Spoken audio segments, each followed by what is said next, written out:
विदर्भ प्रादेशिक माहेश्वरी महिला संगठन की विभिन्न समिति तथा प्रेरणादायी मार्गदर्शन के कार्यक्रमों की श्रृंखला का आज 9वां दिन है। आप सभी बहनों का तथा भाइयों का हार्दिक हार्दिक स्वागत है। उत्साह से ओतप्रोत हमारी सभी बहनें तथा भाई जिला से जुड़े हैं। आज हमारे साथ राष्ट्रीय निवर्तमान अध्यक्षा, बहुमुखी प्रतिभा की धनी कल्पना जी गगराणी, राष्ट्रीय संगठन मंत्री शैला जी कलंत्री, विदर्भ प्रदेश माहेश्वरी सभा के अध्यक्ष एडवोकेट रमेश जी चांडक उपस्थित है। आप सभी का संगठन की ओर से मैं सुषमा बंग हार्दिक हार्दिक स्वागत करती हूँ, वंदन करती हूँ। सभी जिलों को एक्टिव करने वाली हमारी प्रदेश अध्यक्षा भारती जी राठी, हमारे निवर्तमान अध्यक्षा उषा जी करवा, सभी पूर्वाध्यक्षाएं डॉक्टर सुधा जी राठी, डॉक्टर तारा जी माहेश्वरी, आशा जी लड्ढा, मीना जी सावल, ज्योति जी बाहेती, समस्त पदाधिकारी गण, सभी जिलाध्यक्षाएं, सचिव, समस्त बहनें, आप सभी का इस ऑनलाइन कार्यक्रम में हार्दिक हार्दिक स्वागत है। 2 जुलाई से चले आ रहे हमारी सभा तथा कार्यक्रम में रोज दोपहर में बहनें उत्साह से जुड़ रही है। सभी समितियां एक से बढ़कर एक प्रेजेंटेशन दे रही है। अभी तक हमारी स्वास्थ्य एवं पारिवारिक समरसता समिति, पर्व एवं सांस्कृतिक समिति, सेवाधारा ट्रस्ट, महिला अधिकार उत्थान व सशक्तिकरण समिति, व्यक्तित्व विकास व कार्यकर्ता प्रशिक्षण समिति, इसके प्रकल्प प्रमुख, प्रभारी और संयोजिकाओं ने सुंदर प्रेजेंटेशंस दिए, आने वाले कार्यक्रमों की योजना बताई। राष्ट्रीय अध्यक्षा आशा जी माहेश्वरी, महासभा के सभापति श्याम जी सोनी, पूर्व अध्यक्षाएं गीता जी मुंदड़ा, शोभा जी सादानी, महामंत्री मंजू जी बांगड़, राष्ट्रीय कोषाध्यक्षा ज्योति जी राठी, मध्यांचल उपाध्यक्षा मंगल जी मर्दा, पूर्वांचल संयुक्त मंत्राणी गिरजा जी सारड़ा, राष्ट्रीय प्रभारी शिखा जी भदादा, उषा जी महंता, नम्रता जी बियाणी, आंचलिक प्रभारी प्रतिभा जी नथानी, मधु जी राठी, इन सभी पदाधिकारियों के बहुमूल्य मार्गदर्शन का लाभ बहनों ने लिया। जिंदगी सिंप्लीफाइड और जिंदगी आफ्टर अनलॉक, ब्रांड मी, एक कदम ध्यान की ओर, इन विषयों पर मार्गदर्शन रखा गया था। सभी बहनों ने लाभ लिया है। आज हमारी निवर्तमान राष्ट्रीय अध्यक्षा कल्पना जी गगराणी धर्म, आध्यात्म और मानव जीवन, इस बहुमूल्य विषय पर हमें मार्गदर्शन करेंगे। साथ ही राष्ट्रीय संगठन मंत्री शैला जी कलंत्री तथा विदर्भ प्रदेश सभा अध्यक्ष एडवोकेट रमेश जी चांडक द्वारा मार्गदर्शन का लाभ बहनों को मिलेगा। आज हमारे साथ एक सम्माननीय प्रतिभावान डॉक्टर, जो कि हमारे विदर्भ प्रदेश की बेटी है, डॉक्टर खुशबू जी टाउरी मोदी जुड़ी हुई है, जो इस कोविड-19 की परिस्थिति में मुंबई ठाणे में कोरोना ग्रस्त पेशेंट का ट्रीटमेंट कर रही है। ऐसे सम्माननीय डॉक्टर बेटी का हमारा प्रदेश स्वागत करेगा। खुशबू जी, आपका इस कार्यक्रम में हार्दिक स्वागत है। अब हम चलते हैं महेश वंदना की ओर। कार्यक्रम की शुरुआत करते हुए चलते हैं महेश वंदना की ओर। राधिका जी मोदी द्वारा प्रस्तुत करती हुई महेश वंदना।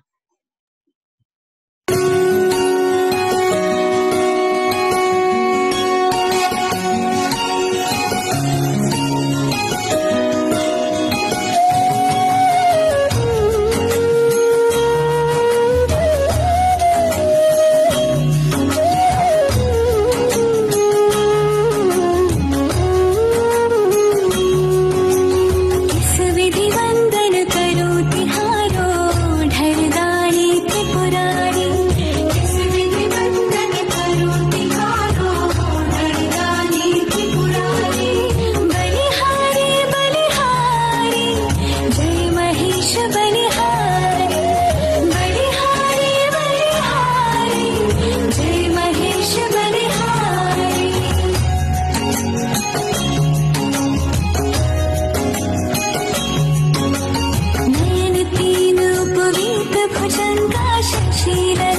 सुहे सिर गंगा तीन पवित्र भुजंगा शशि ललाट सुहे सिर गंगा मुंड माल गल बीच विराजत महिमा है भारी बलिहारी बलिहारी जय महेश बलिहारी बलिहारी बलिहारी जय महेश बलिहारी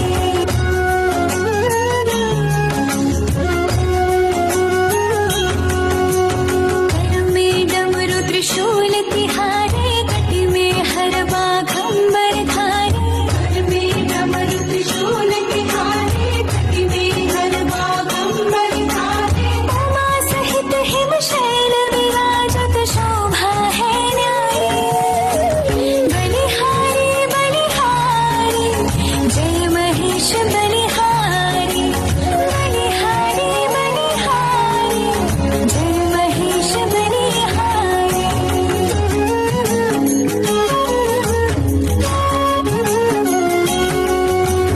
पल में प्रभु तुम हो प्रलयंकर पल में प्रभु सदैव भयंकर पल में प्रभु तुम हो प्रलयंकर पल में प्रभु सदैव भयंकर ऋषि मुनि भेद न पाए तिहारो हम तो है संसारी बलिहारी बलिहारी जय महेश बलिहारी बलिहारी बलिहारी जय महेश बलिहारी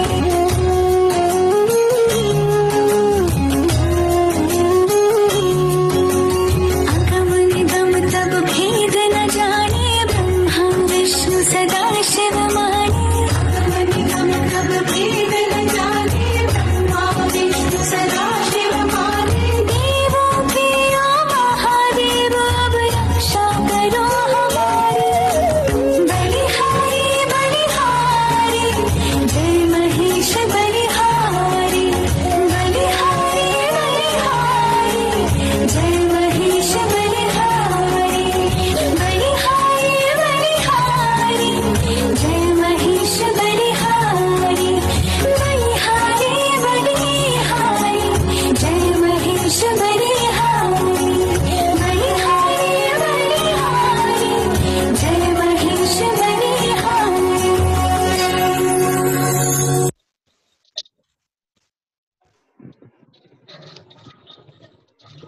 तमसोर्मा ज्योतिर्गमय दीप प्रज्वलन करते हुए हम कार्यक्रम को आगे बढ़ाते हैं। अतिथि देवो भव। अतिथियों का स्वागत करने हेतु प्रस्तुत है रूपा चांडक द्वारा स्वागत गीत।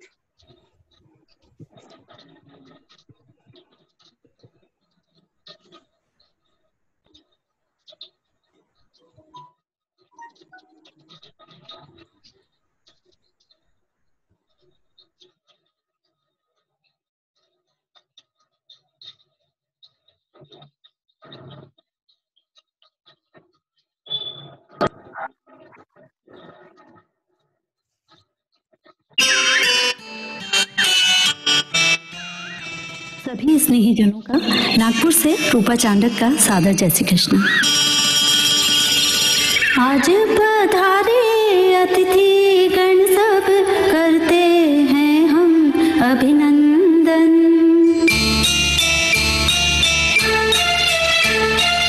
ऐसी पावन घड़िए सुहावन स्वागतम शुभ स्वागतम।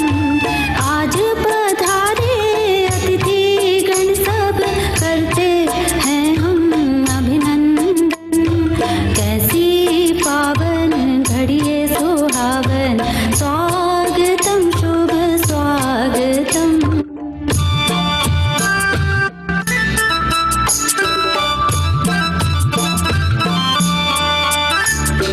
मन की वीणा गुंजित ऐसे गाए कोकिल होके मगन।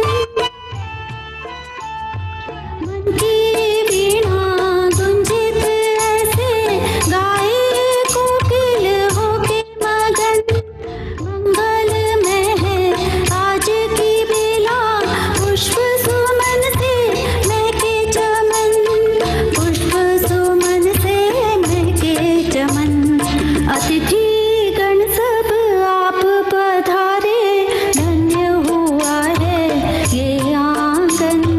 कैसी पावन घड़िए सुहावन, स्वागतम शुभ स्वागतम।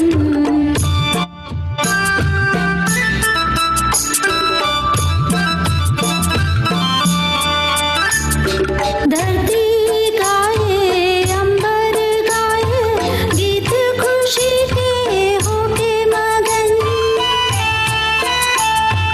धरती गाए अंबर गाए, गीत खुशी के होके मगन।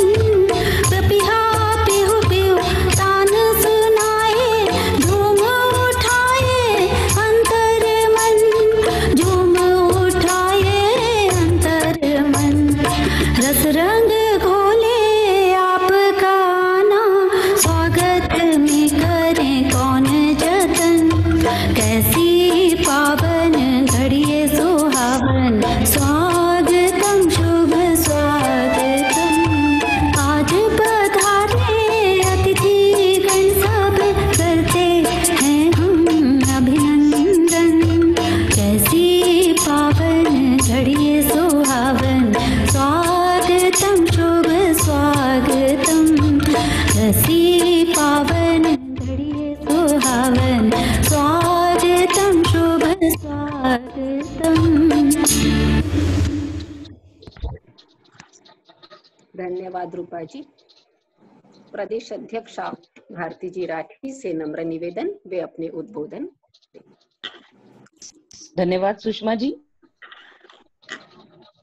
कहते हैं संगति का जीवन में बड़ा गहरा प्रभाव पड़ता है।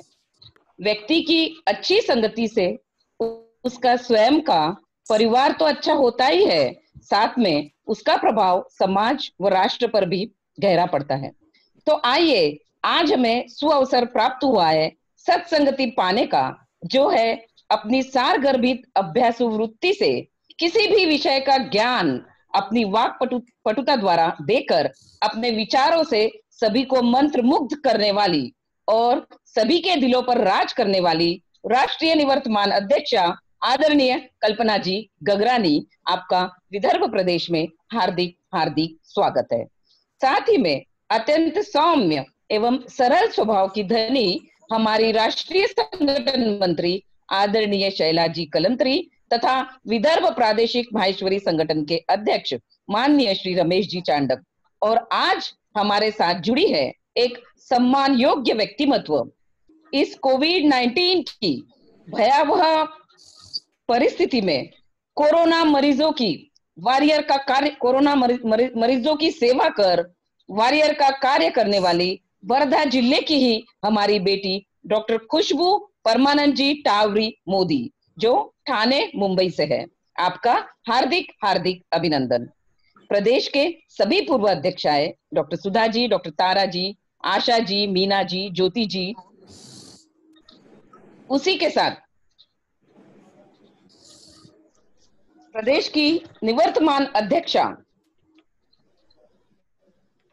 उषा जी, सभी पदाधिकारी, जिलाध्यक्ष, सचिव तथा सभी मेरी अग्रज एवं अनुज सखियों एवं भाइयों, आप सभी का स्वागत, वंदन एवं अभिनंदन। विदर्भ प्रादेशिक माहेश्वरी महिला संगठन द्वारा आयोजित समितियों की दीप श्रृंखला में कल स्वाध्याय एवं आध्यात्मिक समिति का प्रोग्राम है, और यह हमारा परम सौभाग्य है कि आज हमें उसी से रिलेटेड धर्म की सही परिभाषा के साथ मानव जीवन में धर्म का महत्व, इस विषय पर कल्पना जी द्वारा मार्गदर्शन प्राप्त होने जा रहा है। धन्यवाद। जय महेश।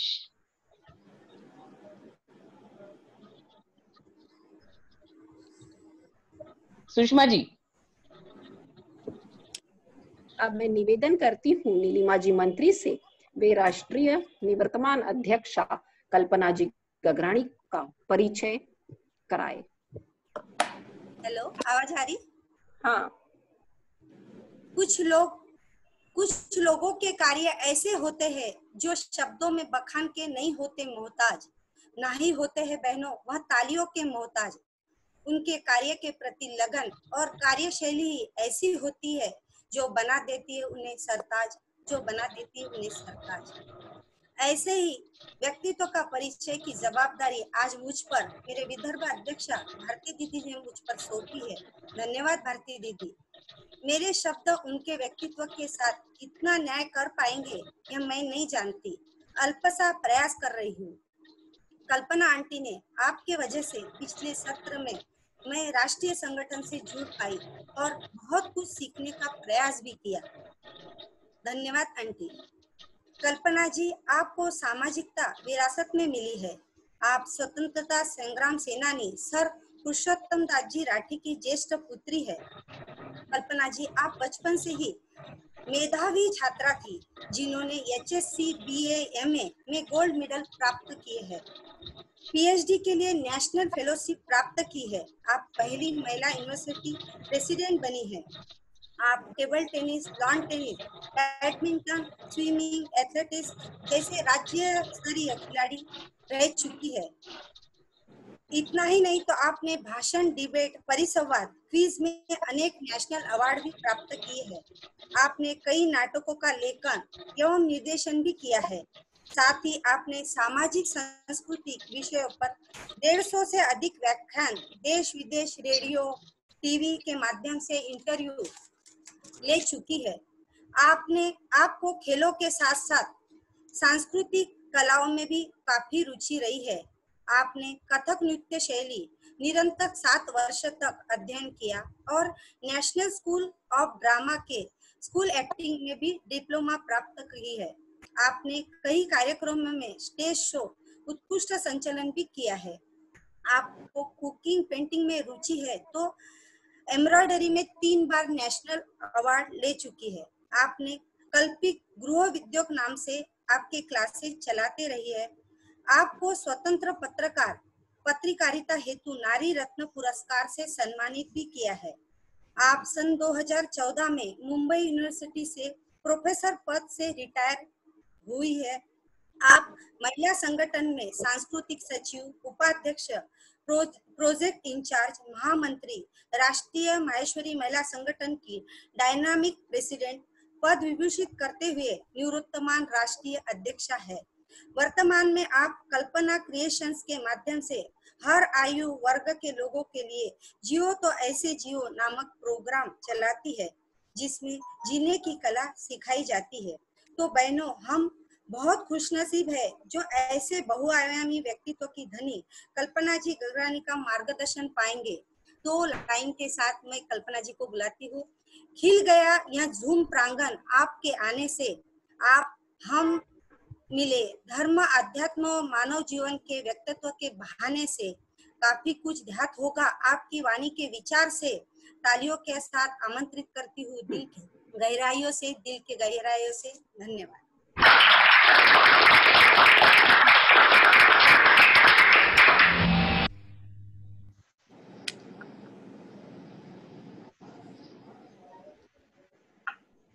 आवाज आ रही है मेरी? जी हाँ, मैं शुरू हाँ, शुरू कीजिए। विदर्भ प्रदेश के इस 8-9 दिवसीय कार्यक्रम के लिए मैं आप सबका माहेश्वरी महिला संगठन की ओर से बहुत बहुत अभिनंदन करती हूँ। एक सुंदर सुनियोजित कार्यक्रम आप हमेशा करते आए हैं, ये मैं बहुत अच्छे से जानती हूँ, क्योंकि विगत 20 वर्षों की यह जो संगठन की यात्रा है, इसकी के शुरुआती दौर में तो शायद अनेकों बार मैं विदर्भ प्रदेश में आई हूँ। पिछले सत्र में मेरा जो दौरा शुरू हुआ, भ्रमण संगठन यात्राएं विदर्भ के साथ जुड़ी, मेरी अनेकों सखियां हैं विदर्भ से जो हमेशा हर कार्यक्रम में मेरी सहायक बनकर आई। बहुत सुंदर ढंग से आपने कार्यक्रम प्रारंभ किया और अभी मेरा जो यह परिचय मेरी प्यारी बहन, बल्कि बेटी तुल्य मैं कह लूं, नीलिमा मंत्री ने जो पढ़ा, शायद उसका मेरे प्रति स्नेह था, जो प्रेम है वह शायद कुछ ज्यादा ही उभर कर आया। मैं नीलिमा की भी बहुत अधिक आभारी हूँ, जिसने परिचय तो पढ़ा ही, पर पिछले सत्र में मेरी समिति सह संयोजिका के रूप में बहुत अधिक कार्य मेरे साथ किया, बहुत अधिक उत्साह से कार्य किया। कितने नाम गिनाऊं, तारा जी से लेकर सुधा जी से लेकर रजनी उषा जी, कितने लोग विदर्भ की मेरा एक बहुत बड़ा सहारा रहा। जब भी मुझे जरूरत रही, वर्ल्ड रिकॉर्ड बनाने की बात या कुछ भी हो, विदर्भ जैसे महाराष्ट्र मेरी शक्ति थी, महाराष्ट्र का यह अंश विदर्भ हमेशा मेरी ताकत बना रहा। तो सबसे पहले तो आज मैं अपनी कृतज्ञता ज्ञापन करती हूँ विदर्भ की महिलाओं के लिए, विदर्भ के अन्य भाई साथियों के लिए। बहुत अधिक प्रेरित हुई मैं विदर्भ से। जहाँ तक मुझे याद आ रहा है, मेरी जो पहली बड़ी सभा में वह भी अकोला से शुरू हुई थी, और वहां से मैं महिला संगठन में मुझे आमंत्रित किया गया। तो ऐसी विदर्भ की भूमि को, देवभूमि को, मेरे शायद कुछ एक संयोग है कि मेरे पिता ने भी अपने स्वतंत्रता संग्राम जीवन की शुरुआत वहीं से की, क्योंकि उस समय 42 के मूवमेंट में वह वर्धा में पढ़ते थे, और वहीं से फिर वह राजनीति में आए, अर्थात स्वतंत्रता संग्राम में आए, और वहीं से अरेस्ट हुए और 18 महीने की जेल। तो शायद विदर्भ से एक जज्बाती ही नहीं, एक विरासती रिश्ता भी मेरा है। और अब विदर्भ वालों ने इतना प्यार मुझे दिया है जो ता जिंदगी मेरे जीवन की तो एक बार बहुत बहुत नमन आप सब।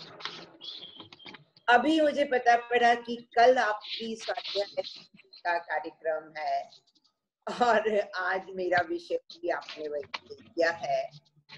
आपकी भी मैं बहुत आभारी हूँ कि मैंने तो आपसे और कोई विषय भी कहा था, पर आपने बार बार मुझे बहुत प्रेशराइज किया कि जो एक छोटा सा 10-12 मिनट का एक स्वाध्याय समिति में आपने मेरा धर्म पर लेक्चर सुना, और आपके का बहुत मन था कि आपने कहा कि सभी बहनों ने नहीं सुना तो आप उसी विषय पर बोलिए। आपकी आज्ञा मेरे सर। हाँ, मेरी कुछ उस दिन वाली बहनों ने मुझे फोन कर करके बोला कि दीदी जैसे उस दिन आप एक साथी के रूप में तैयार हुए थे और बोल रहे थे, तो आज भी वैसे ही आइए।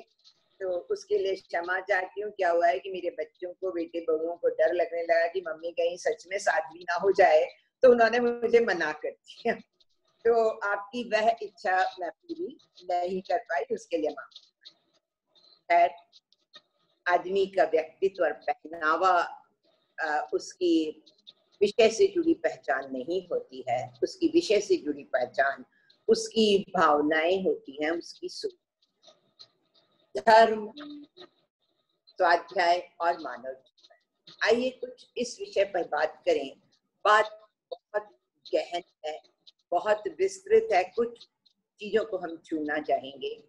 श्रावण मास है, सावन के महीने को हम देव धर्म का माह, हर्ष उल्लास का माह, तीज त्योहार का माह मानते हैं।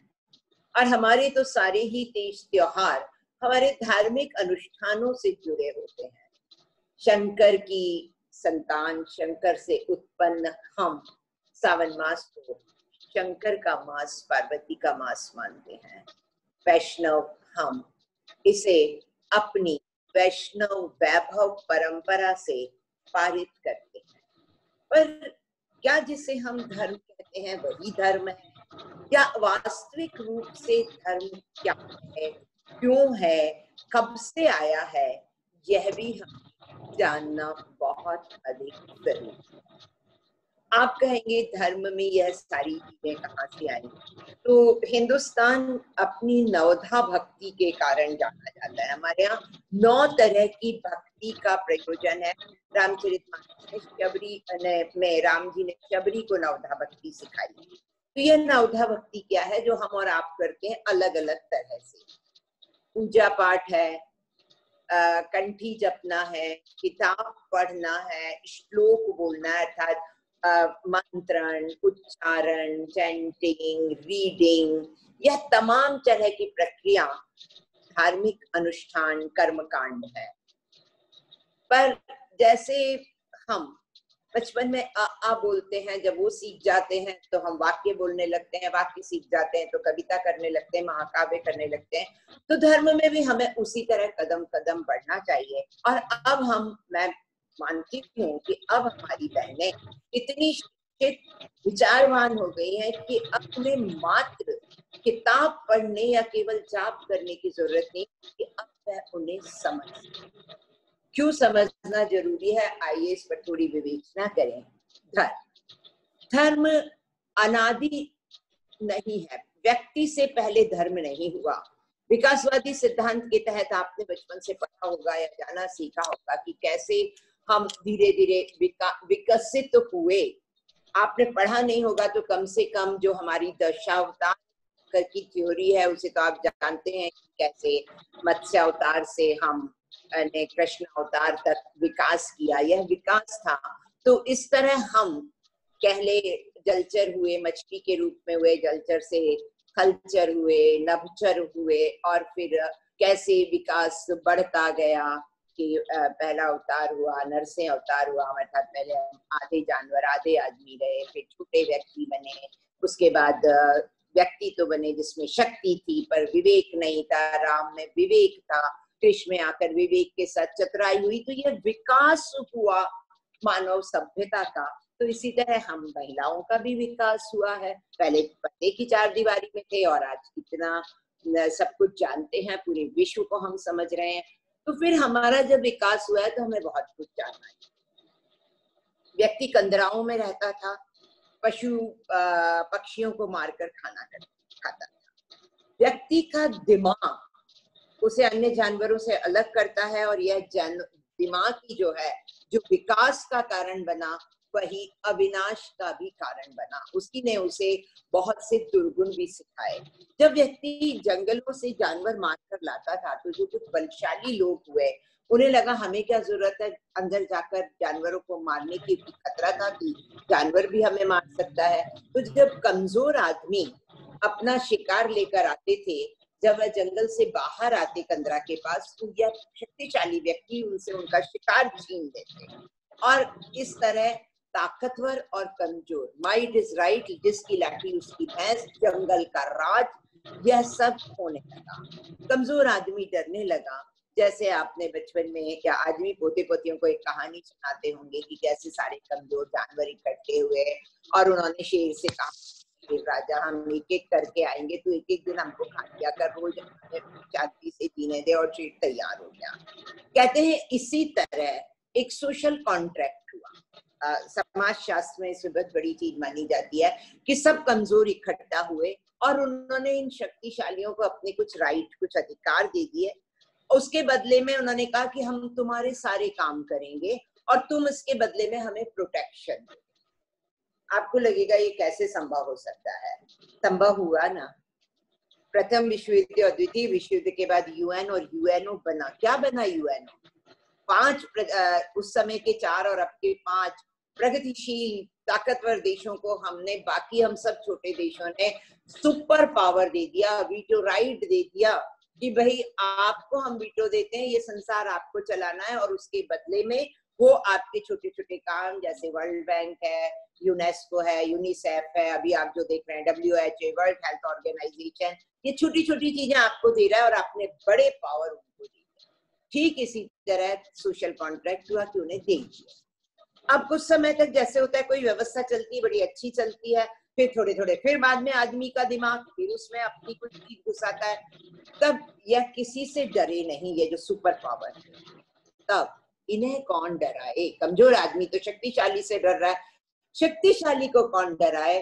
तब सभ्यता और समाज में धर्म को इम्पोज किया गया, ऊपर से लाकर रखा गया कि भाई तू किसी से नहीं डरता, पर हर आदमी मौत से डरता था। मौत की आज की तरह तब भी सॉल्व नहीं हुई थी कि भाई मरने के बाद क्या होता है।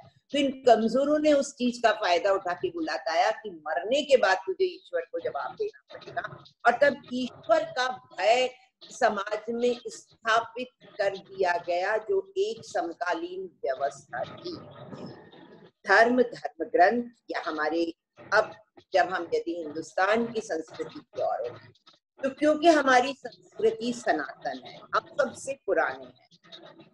यूनानो इस्र रोमा मिट गए जहां से, आती रहा है अब तक नामो निशा हमारा।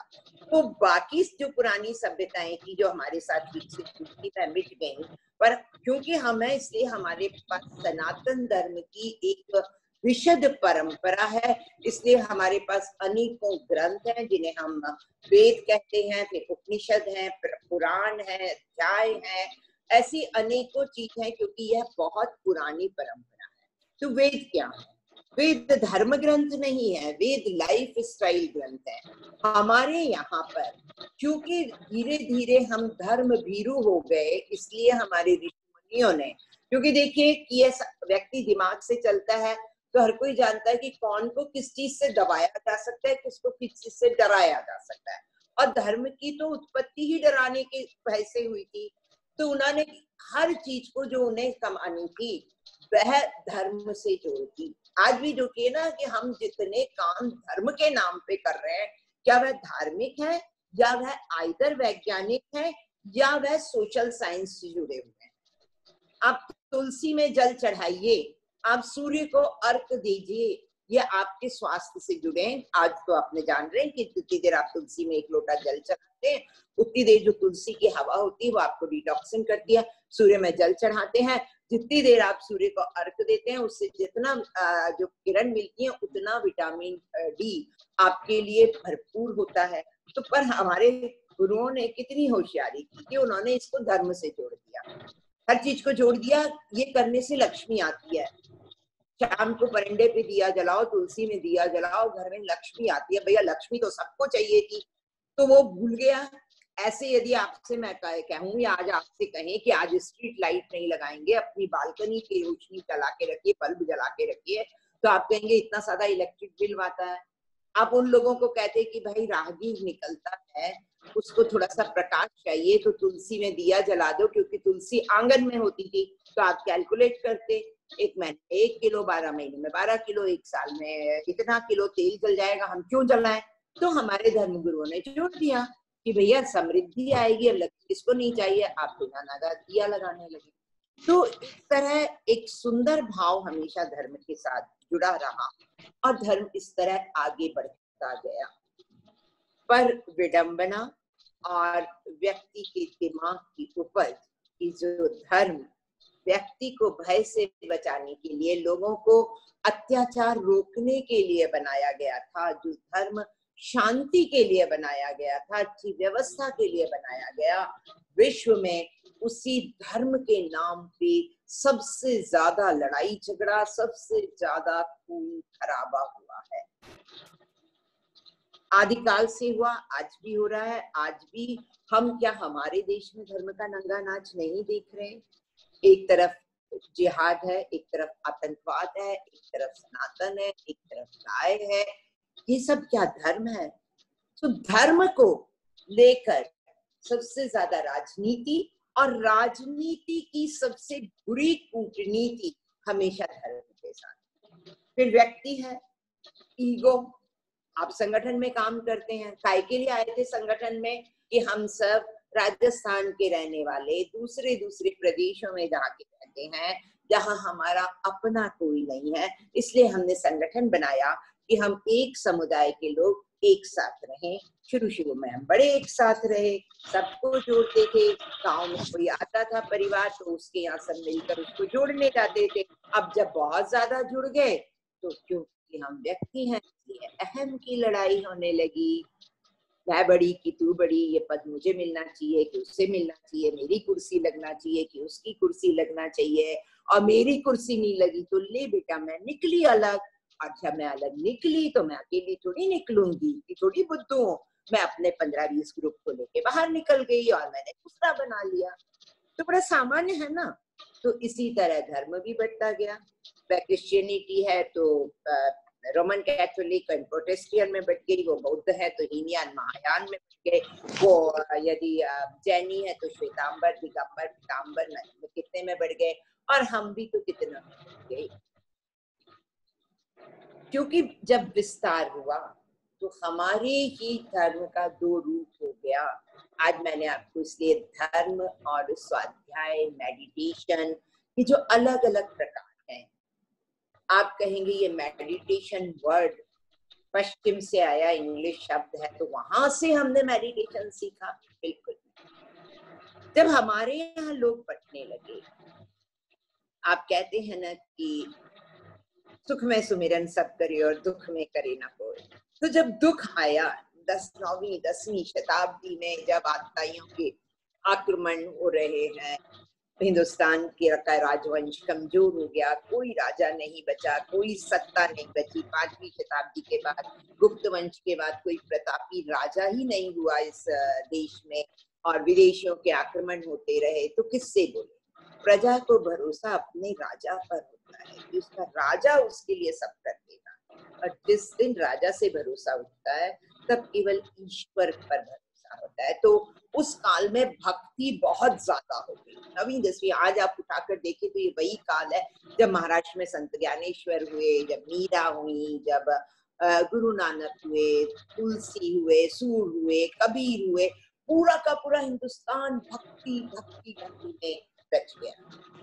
उसके पहले हमने शंकर को भक्ति के रूप में स्वीकार किया। हम जो महिष की संतान है, सबसे पहले इस देश में केवल रुद्र की, या जिसको हम शंकर का रूप मानते हैं, जो दक्षिण भारत में चला और उत्तर भारत में शंकर, उसको हम पूछते थे। हम ज्योतिर्लिंगों की उपासना करते थे, हम शैव को पूछते थे। आज भी आप हिंदुस्तान में जितनी प्राचीन जगह, आप खजुराहो वगैरह जहां भी चले जाएं, वह शैव मंदिर होते थे, शैव धर्म।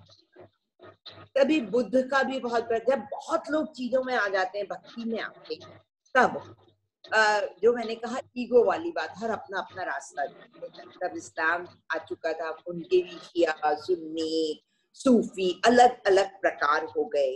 और जब सब धर्म की बात करें, इसी बीच बौद्ध धर्म का प्रतीक, और बौद्ध धर्म के प्रादुर्भाव होने से, जैसे आपने भगवान बुद्ध को तो थोड़ा जाना ही होगा कि उन्होंने कहा कि संसार कितना नश्वर है। एक राजा का बेटा होकर उसे लगा कि मृत्यु को जीतना जरूरी है। आप सबने वह कहानी सुनी है, मैं दोहराऊंगी नहीं।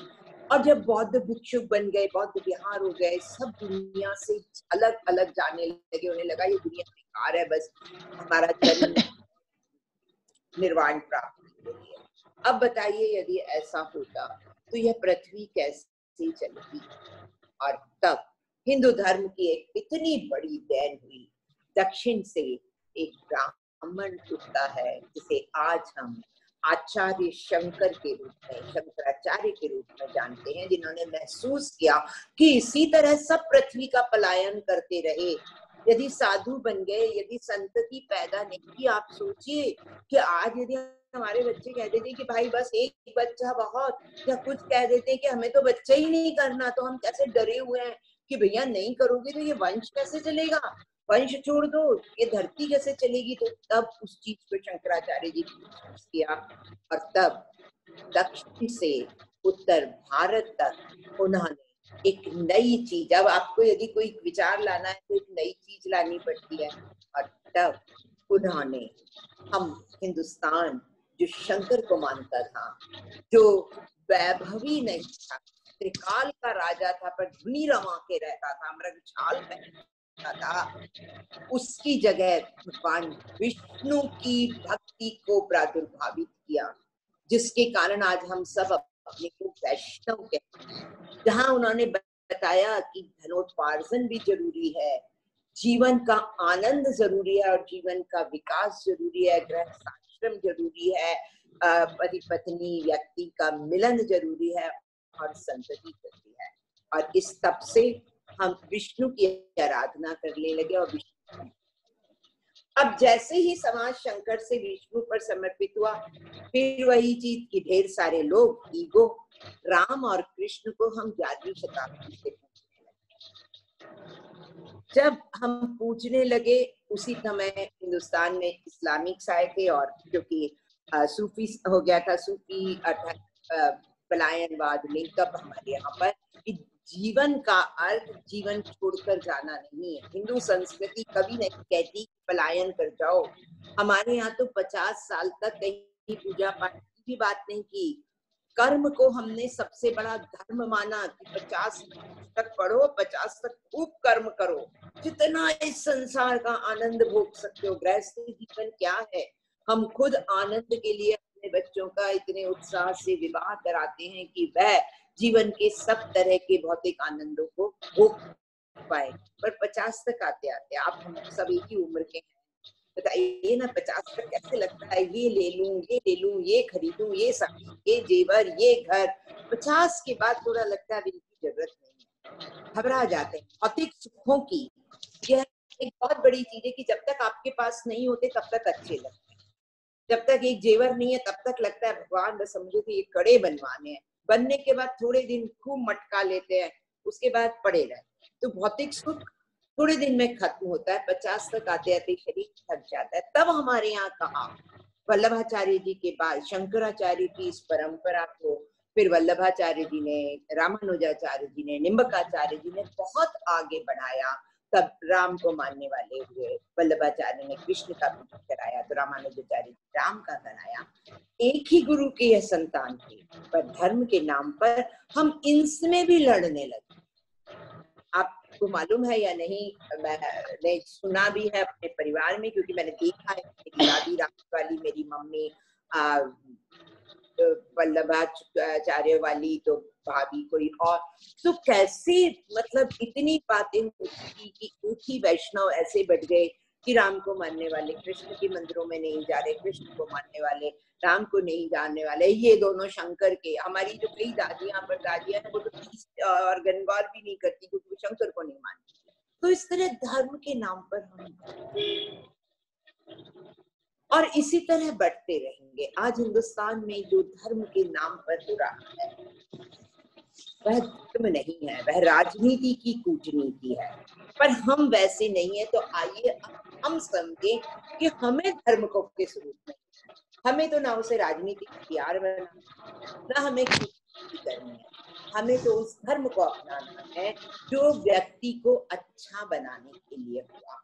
कोई भी धर्म यह नहीं सिखाता, हम सब पढ़े हुए हैं कि कोई भी बुरा नहीं सिखाता, सब अहिंसा की बात करते हैं, सब अच्छा करने की, सच बोलने की इसकी बात करते हैं। तो धर्म को हम किस रूप में लें? धर्म को हम लें कि हमें यह जो जीवन मिला है, इसकी सारे सिद्धांत, इसकी सारी अच्छी बातें हमारे इन धार्मिक ग्रंथों में, हमारे इन धार्मिक चरित्रों में बनी है। राम और कृष्ण जीवन के दो बहुत बड़े आदर्श हैं। मैं यदि भक्त नहीं भी हूं, मैं यदि आस्तिक नहीं भी हूं, जो मैं हूं, कर्मकांड में विश्वास नहीं करती, पर तो भी मैं कहूंगी कि यह बहुत बड़े रोल मॉडल है। यदि आपके पास कोई गुरु नहीं है, अभी गुरु पूर्णिमा गई, आपने व्हाट्सएप भर दिए गुरु की महिमा में, हमने शायद यही एक बहुत बड़ी गलती कर दी कि यह कहकर कि राम तो भगवान है। मेरे से आप पूछे तो मैं कहूंगी कि त्रेता के युग में राम नाम का कोई बहुत यशस्वी राजा हुआ और उससे प्रभावित होकर अब उसकी कहानियां चल रही हैं। द्वापर में कृष्ण जैसा यशस्वी राजा हुआ जिसने इतनी अपनी कूटनीति, चतुर नीति, साम दाम दंड भेद की नीति से इतनी बड़ी व्यवस्था को सुचारू करने की कोशिश की। पर हम डरपोक है ना, हम ईगोइस्ट हैं, हम हार नहीं मान सकते, तो हम क्या कहते हैं, हम उनके जैसा नहीं हो सकते, तो हमने उनको किताबों में बंद कर दिया, हमने उनको मूर्ति में बंद कर दिया, रोज भोग लगाने लगे, रोज पूजा करने लगे और मान के बैठ गए कि हम ये तो भगवान है। भैया हम तो इंसान है, हम इनके जैसे नहीं हो सकते। ज्यादा दूर क्यों जाते हैं, बड़ा लंबा समय थोड़ी हुआ है। महात्मा गांधी इसी देश में हुए, महात्मा गांधी ने इसी देश को आजादी दिलाई। महात्मा गांधी साउथ अफ्रीका से लड़कर आए और इधर आए। पर अब हम क्या कहते हैं, अभी तो लंबा समय नहीं हुआ ना, 70 साल हुए, 75 साल हुए हैं बस। पर हम क्या कहने लगे, हमें क्या लगने लगा, हमारी जो पीढ़ी ने उन्हें नहीं देखा वो क्या कहेगी कि वह तो अवतारी पुरुष होगा, देव पुरुष होगा। ऐसा कोई हो सकता है कि इतनी बड़ी ताकत को अहिंसा से हटा दिया जाए? हमने क्या किया, अभी हमने उसको मूर्ति में नहीं बांधा है, केवल स्टैचू में बांधा है, तस्वीर में बांध दिया, क्योंकि हम गांधी जैसे नहीं बन सकते। हमने क्या किया, गांधी जी के नाम पे सारी संस्थाएं खोल दी, दरअसल के नाम गांधी कर दिए, तो भाई हम नहीं बन सकते। नहीं, अब हम जिस परिस्थिति में हैं, अब हम महिलाएं जितनी समझदार हो गई हैं, अब जो बुद्धिजीवी समाज है, अब जो मेरे भाई हैं जो व्यवसाय के साथ साथ सब कुछ समझ रहे हैं, जीवन समझ सकते हैं, राजनीति समझ सकते हैं, कूटनीति समझ सकते हैं, ग्लोबल वर्ल्ड समझ सकते हैं, तो हम यह भी समझ सकते हैं कि अब जब हमारे पास कोई रोल मॉडल नहीं है, किसे रोल मॉडल बनाए। मैंने अपने पिता की बात कही कि वो परिस्थिति गांधी उनके लिए रोल मॉडल था, हम किसको रोल मॉडल बनाए? हमें नेताओं की सच्चाई मालूम है, हमें विश्व के वर्ल्ड पावर अमेरिका की सच्चाई मानी है। आप ये हमारा आने वाला क्लास, हमारे आने वाले युवा क्या मानेंगे? अभी तक अमेरिका का सम्मान था, नेटफ्लिक्स पे रोज जो सीरीज देखते हैं मेरे बच्चे, आने वाली पीढ़ी, उन्हें मालूम है कि अमेरिकन गवर्नमेंट क्या है। तो किससे रोल मॉडल बनाए, किसकी राह पर चलें? तो अब आज हमारे लिए जरूरी है कि हम इन प्रतापी राजाओं, इन प्रतापी भगवानों, शंकर, विष्णु, राम, कृष्ण, सबको समझने की कोशिश करें, हमारे धर्म ग्रंथों को समझने की कोशिश करें। अब केवल शिव, अभी कल मैं पंजाब हरियाणा के प्रदेश की कथा पे थी, शिव पुराण की कथा है। आप में से सब ने कम से कम 100 तो भागवत कथाएं सुन ली होंगी और 10-12 अपने घर में कर ली। क्या भागवत कथा का मात्र इतना ही अर्थ है कि हम राधा वल्लभ विवाह कर लें, कृष्ण जन्म पे बधाइयां बांटते हैं? नहीं। कथा किस लिए सुनाई जाती है? अरे आप अपने पोते पोती या बच्चों को एक कहानी सुनाते हैं, छोटी सी कहानी, एक छोटे से चूहे और शेर की, उसके बाद भी पूछते हैं वो अच्छा बताओ इस कहानी से क्या शिक्षा मिलती है? स्कूल में भी कहते हैं oh what is the moral of the story. क्यों मॉरल की जरूरत होती है? इसलिए कि पूरी कहानी इंपॉर्टेंट नहीं है, पूरी कहानी तो एक एग्जाम्पल है। इंपॉर्टेंट यह है कि उस कहानी से आपने क्या सीखा। तो महाभारत से, रामायण से, भगवत गीता से, शिव चरित्र से आपने क्या सीखा, यह जरूरी है।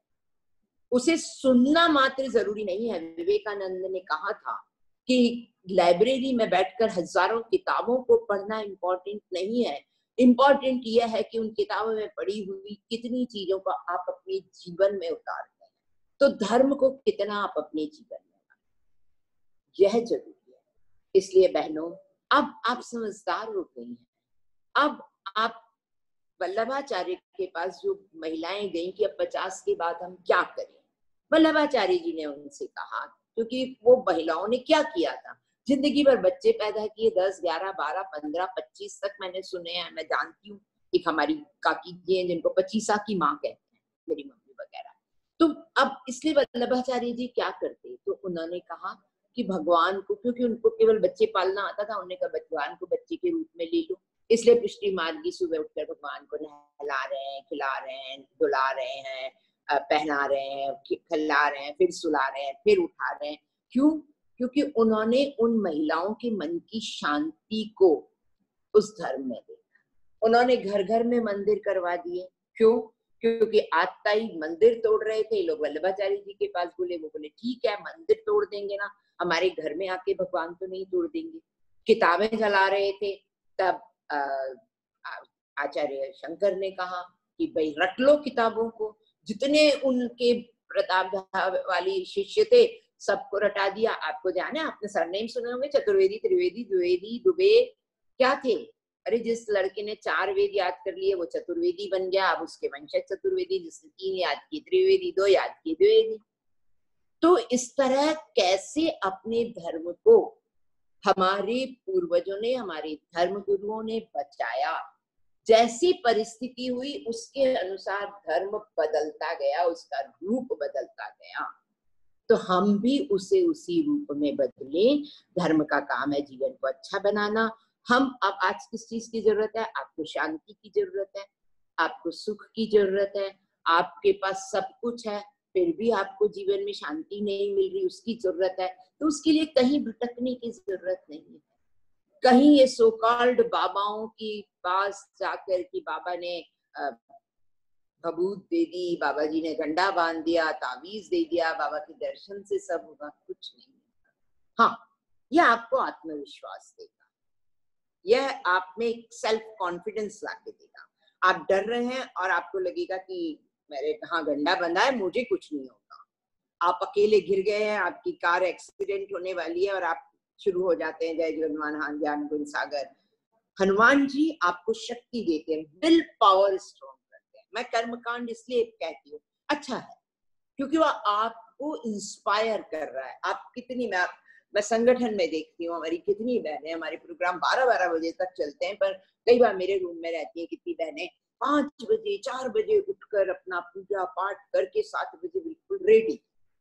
क्या दिया धर्म ने आपको? धर्म ने आपको डिसिप्लिन दिया, शक्ति दी। 103-4 बुखार में आप उठती हैं और कि भाई ठाकुर जी पास से बैठे हैं, एक बार नहा लो। सो ये आपको इंस्पायर करता है, इस रूप में ये बहुत अच्छा है। पर अब आप इसके आगे बढ़िए, इनको पढ़िए, इनको समझिए, कृष्ण को समझिए, राम को समझिए, शंकर को समझिए। शिव पुराण में जानिए कि शंकर के लिए पति पत्नी संबंध कितने बड़े थे। पार्वती को जानिए कि उसके पति का जरा सा अपमान हुआ तो वह अपने पिता से लड़ ली और कभी पिता के घर नहीं गई, बल्कि उसने दुर्गा का रूप धारण किया। अर्थात एक महिला के रूप में जानिए कि आपका परिवार, आपका पति का स्वाभिमान सबसे बड़ी चीज है। एक पत्नी के रूप में जानिए कि कैसे कथा कह लेते हैं ना, गणगौर पे आते हैं, तीज पे आते हैं और कथा पढ़ते हैं कि पार्वती जी ने ये कहा, शंकर जी ने कहा। आपको हम मैनेजमेंट क्या सिखाएंगे? हर साल कहानी नहीं पढ़ते क्या गणगौर में कि बैल पे बैठा तो बोला, नहीं बैठा तो बोला, बीबी बैठी तो बोला, आदमी बैठा तो बोला, सभी बुराई कर रहे हैं। तो भाई ये पब्लिक ओपिनियन है, आप कुछ भी करो, कुछ लोग तो आपकी बुराई करेंगे, इसलिए संगठन में डरो मत। पार्वती शिव की शक्ति, हम कहते हैं पार्वती के बिना शिव शव है। तो आपको भी अब समझिए, आप कोरोना काल में जो संकट आया है और जो आएगा आने वाले समय में, जो आर्थिक संकट जो कोरोना के पहले भी इस देश में आया है कि अर्थव्यवस्था किस तरह बिगड़ी है, तो आपको शक्ति बनना है। ये सीखिए आप पार्वती से कि शिव की शक्ति जैसे वो बनी, उस आने वाले कठिन समय में अपने पति के कंधे से कंधा मिलाकर मुझे काम करना है। कम अर्थव्यवस्था होगी, कम पैसा घर में आएगा, पर नहीं, कभी उसे महसूस नहीं होने देना है कि तुम मुझे कम दे रहे हो। आदमी के पास बड़ा अभिमान होता है अपने पैसे का। यदि आपने भी उसे रोज दिन भर टोंचना शुरू कर दिया, क्या करूं, कहाँ करूं, कैसे लाऊं, तुमको खाने को तो सब चाहिए, पनीर भी लगता है, मीठा भी लगता है, पैसा तो इतना सही देते हो, नहीं, आपको उसे संभालना है कि नहीं, मैं उससे से कम पैसे में भी गृहस्थी बड़े अच्छे से चलाऊंगी। ये सीखिए आप शिव पार्वती से। कृष्ण जरा सी चीज होती है, दुखी हो जाते हैं। अरे कृष्ण से बड़ा दुखी कोई हो सकता है? आप सोचिए, पैदा हुआ, माँ बाप हट गए, 8 साल का था, जिन्हें माँ बाप समझा उनसे दूर हो गया, इतनी छूट गई, इतने आक्रमण हुए कि अपना गांव छोड़कर द्वारका आकर बसा। अंत में पूरा यदु वंश खत्म हो गया। पर एक तस्वीर कहीं दिखा दीजिए कृष्ण की जहां उनकी वो बाकी छबीली मुस्कुराहट ना हो। राम इतने बड़े राजवंश का राजा, हमें तो यदि एक पोस्ट नहीं मिली तो हम नाराज, मैंने इतना काम किया नहीं मिला। अरे आप सोचिए कि इक्ष्वाकु वंश का राजकुमार जिसका आज यहाँ पर होना है राज्याभिषेक और नहीं हो रहा, और केवल राज्याभिषेक नहीं, 14 वर्ष वनवास और भेज दिया, संगठन से निकाल भी दिया, पर उसके बाद भी वो खुश है। तो आप सीखिए कि दुख हर के जीवन में आता है, पर दुख से डरना घबराना नहीं है। कोरोना में 3 महीने बाहर नहीं गए, वो भी शायद हम बंबई वालों ही नहीं निकले, आप लोग तो निकल रहे हैं, तो भी तकलीफ नहीं। विपरीत परिस्थिति में ही व्यक्ति की पहचान होती है, आपके बुद्धि विवेक की पहचान। नॉर्मल कोर्स में तो कोई भी काम कर लेता, रोज की सब्जी रोटी तो कोई भी बना लेता है, रोज घर कोई भी चलाता है। कैसे अपने आप पहले जमाने में बोलते थे ना कि भाई बहू की पहचान तो शादी ब्याह में, कारज के समय में होती है। तो जब कठिन कारज क्या है, कठिन परिस्थितियां, बड़ा काम करना है घर में, तो कठिन परिस्थिति में पहचान होती है। तो ये धर्म से सीखिए कि विचलित नहीं होना है। राम विचलित नहीं हुए, कृष्ण विचलित नहीं हुए। तो यदि हम रोज भगवान कृष्ण और राम की पूजा कर रहे हैं, रोज उनको नहला रहे हैं, वस्त्र पहना रहे हैं, तो उनके जीवन से सीखिए। स्वाध्याय, अपना अध्याय, मेडिटेशन, मैंने कहा पश्चिम से नहीं आया है। जब हमारे यहाँ ये राम और कृष्ण की भक्ति चल रही थी, हमारे यहाँ 2 तरह की भक्ति मानी जाती है, एक सगुण भक्ति, एक निर्गुण भक्ति। सगुण भक्ति वह है जो हम करते हैं, अर्थात प्रेम मार्ग और ज्ञान मार्ग, 2 चीजों में धर्म को बांटा गया। बस मैं कुछ समय में अपना खत्म करना चाहूंगी इस बात को कहकर कि धर्म क्या था। धर्म है व्यक्ति को अच्छा बनाना। आप व्यक्ति को अच्छा कैसे बनाएंगे? आपको किसी को भी अच्छा बनाना है, आपको आपके बच्चे की बुराई दूर करनी है, अच्छा बनाना है। तो आप क्या कहेंगी? पहले आप जानेंगी कि उसमें क्या बुराई है। भाई वो पढ़ाई नहीं करता है, वो झूठ बोलता है, वो मारपीट करता है। पहले जब आपको बुराई पता पड़ेगी तभी तो आप उसको अच्छा बनाएंगी। तो इसलिए यह जरूरी था कि व्यक्ति को अच्छा बनाए। अब हम कोई भी काम, किसको नहीं मालूम, मुझे नहीं मालूम कि झूठ नहीं बोलना चाहिए तो भी मैं झूठ बोलती हूँ। मुझे नहीं मालूम कि किसी का दिल नहीं दुखाना चाहिए फिर भी जाने अनजाने दुखाती हूँ। तो हम क्यों करते हैं कोई भी काम?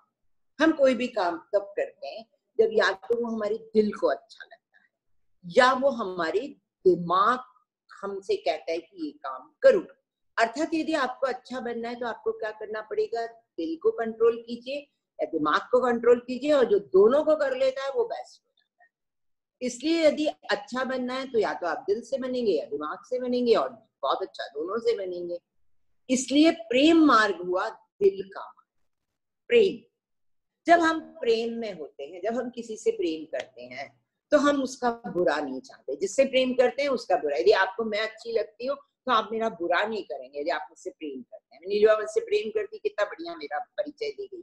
तो जिससे प्रेम करते हैं उसे, तो यह हुआ प्रेम का मार्ग कि ईश्वर से प्रेम करो। हम ईश्वर से प्रेम करने लगे। मीरा क्या है? मीरा का प्रेम कौन सा प्रेम?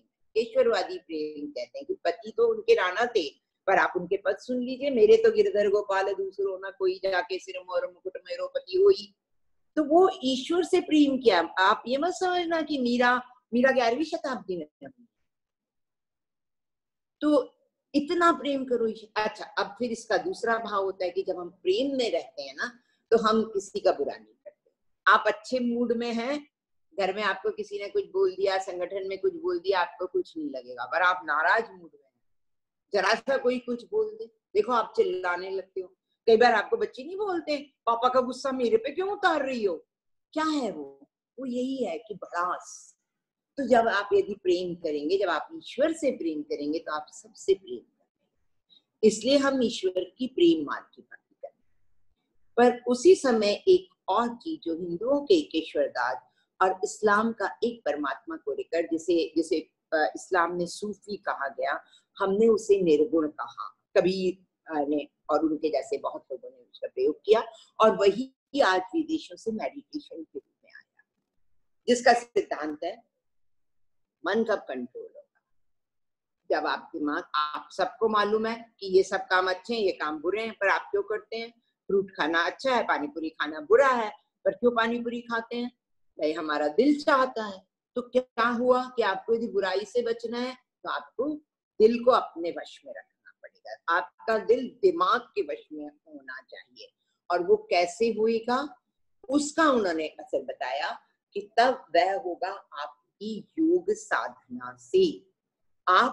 आज आप जिसको योगा कहते हैं वह तो योग साधना का 1.1 पात्र है। तो उन्होंने क्या सिखाया? पहले अपनी सांस को कंट्रोल करो। सांस के कंट्रोल से हार्ट पे आपका कंट्रोल होगा। जैसे आप देखते हैं अनुलोम विलोम, भ्रामरी और कपालभाति, कैसे आपका कंट्रोल सांस पे होता है। ऐसा करते करते फिर आपने शवासन देखा होगा कि कुछ देर के लिए आप चित लेट जाओ, आपके मन में कोई विकार ना आए। उसके आगे कि आप एक ही जगह ध्यान केंद्रित करो और कुछ मत सोचो। तो और इस तरह करते करते जो हमारी व्यक्तिगत जीवन की, हमारी शरीर की प्रक्रिया है कि कुंडलिनी जागृत होती है, चक्र चलते हैं, और फिर हमें निर्वाण की अनहद नाद की प्राप्ति होती है। तो यह भी एक अच्छा मार्ग था कि जब हमारा दिल ही वश में है तो मैं क्यों किसी को गाली गलौज करूंगा, धर्म के नाम पे क्यों लड़ूं, जाति के नाम पे क्यों लड़ूं। यह सब बचाने के लिए पैरेलल 11वीं शताब्दी में एक चीज चली जिसको हम निर्गुण ब्रह्म कहते हैं। आपने गानों में भी कई बार सुना होगा, बहुत फेमस गाना हुआ अमिताभ इसकी पिक्चर का जो आपने सुना होगा, निर्गुण और न्यारे। कई लोग निर्गुण गाते हैं, निर्गुण भक्त हैं। महाराष्ट्र में बहुत निर्गुण संत हुए हैं। तो यह एक निर्गुण का मार्ग। अब आप कहेंगे कि हमें नहीं मालूम, तो देखिए थोड़ा सा ये मार्ग कठिन मार्ग है। आप में से जितने लोग योगा करते हैं आप समझते होंगे कि शवासन आपको लगता है सबसे आसान है, क्या करना है, चारों खाने चित्त सोना ही तो है। पर वह जो मानसिक प्रक्रिया है, जब आपसे मेडिटेशन के लिए कहा जाता है कि एक बिंदु पे देखो और कोई भाव मन में नहीं आना, तब दुनिया तमाम भाव मन में आते हैं। तो यह स्ट्रॉन्ग लोगों का काम था। कमजोर व्यक्ति इतनी अधिक योग साधना नहीं कर सकता था, इसलिए ज्यादातर लोग प्रेम मार्ग की ओर बढ़ गए और ज्यादा लोग वहां आए तो फिर वहां बट गए। राम भक्ति शाखा, कृष्ण भक्ति शाखा, कृष्ण में भी राधा वल्लभ को मानने वाले, श्रीनाथ जी को मानने वाले। तो ठीक है, यह जो डिवीजन हो रहा है होने दीजिए। हम तो केवल अपनी तक सोचें कि यह धार्मिक प्रवृत्ति इस सावन माह में मैं प्रतिज्ञा करूं कि मैं अब धर्म को समझूंगी। मैं भले ही अखंड रामायण ना पढ़ूं, पर मैं दिन में एक रामायण की चौपाई पढ़ूं और रामायण से सीखूं। क्यों ये कालजयी ग्रंथ है, कब से लिखा गया है, 11वीं शताब्दी की लिखी रामचरितमानस आज भी आप देखिए, आज भी उसकी टीआरपी हिट जा रही है फिर से टीवी पे।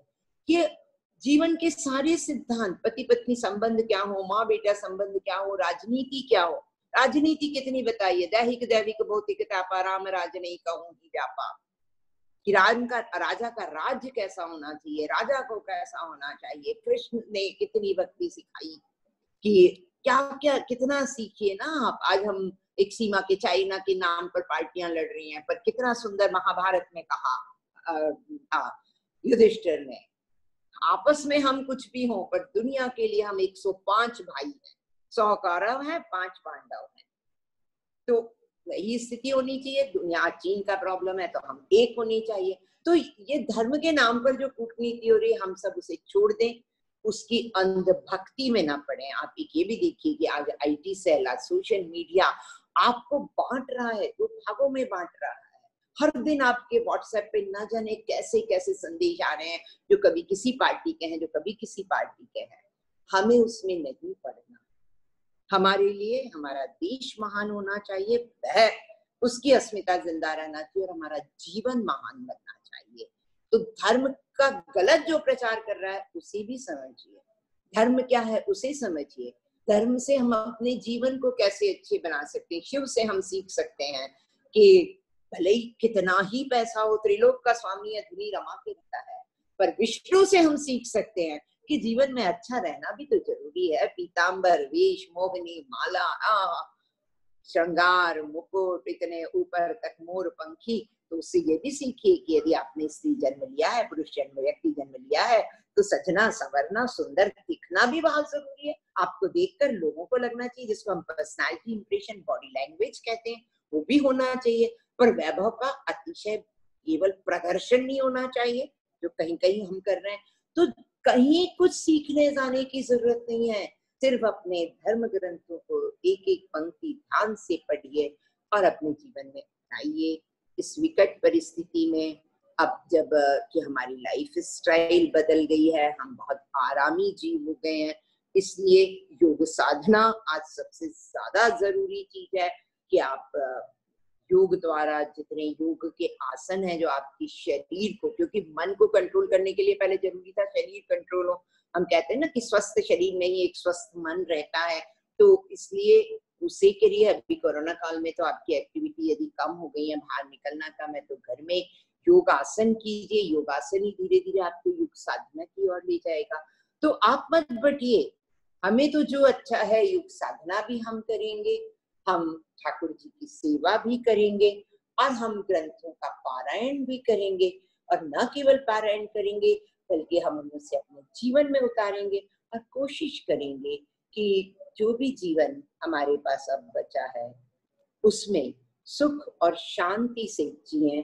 और वो कैसे जिएं, जिस पल कहीं कोई मुसीबत आएगी, कोई ना कोई प्रसंग यदि आपने ध्यान से पढ़ा है तो आपके ध्यान में आ जाएगा कि अच्छा भगवान कृष्ण के जीवन में भी तो ये हुआ था।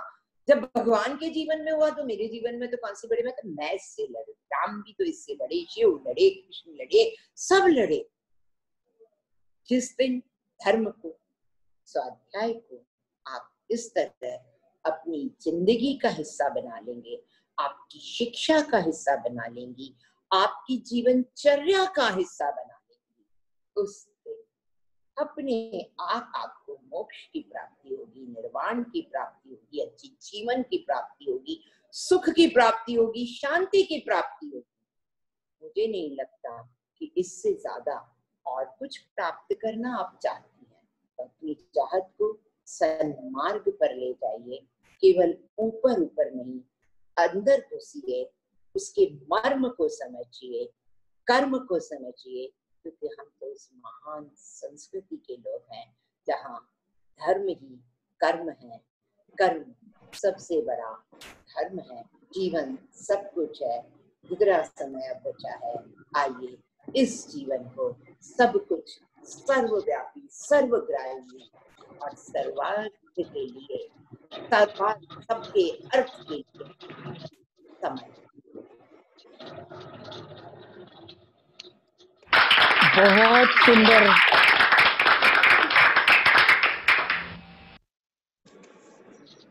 बहुत ही सुंदर कल्पना जी।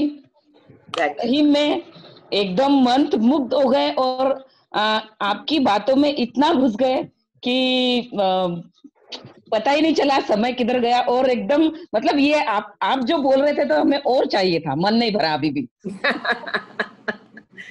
बहुत सुंदर। एक मिनट, मैं कहना, देखिए तो मुझे मालूम नहीं था, कल मेरे से बताया गया कि मैं अकेली स्पीकर हूँ, पर आज पता पड़ा चांडक जी भी हैं।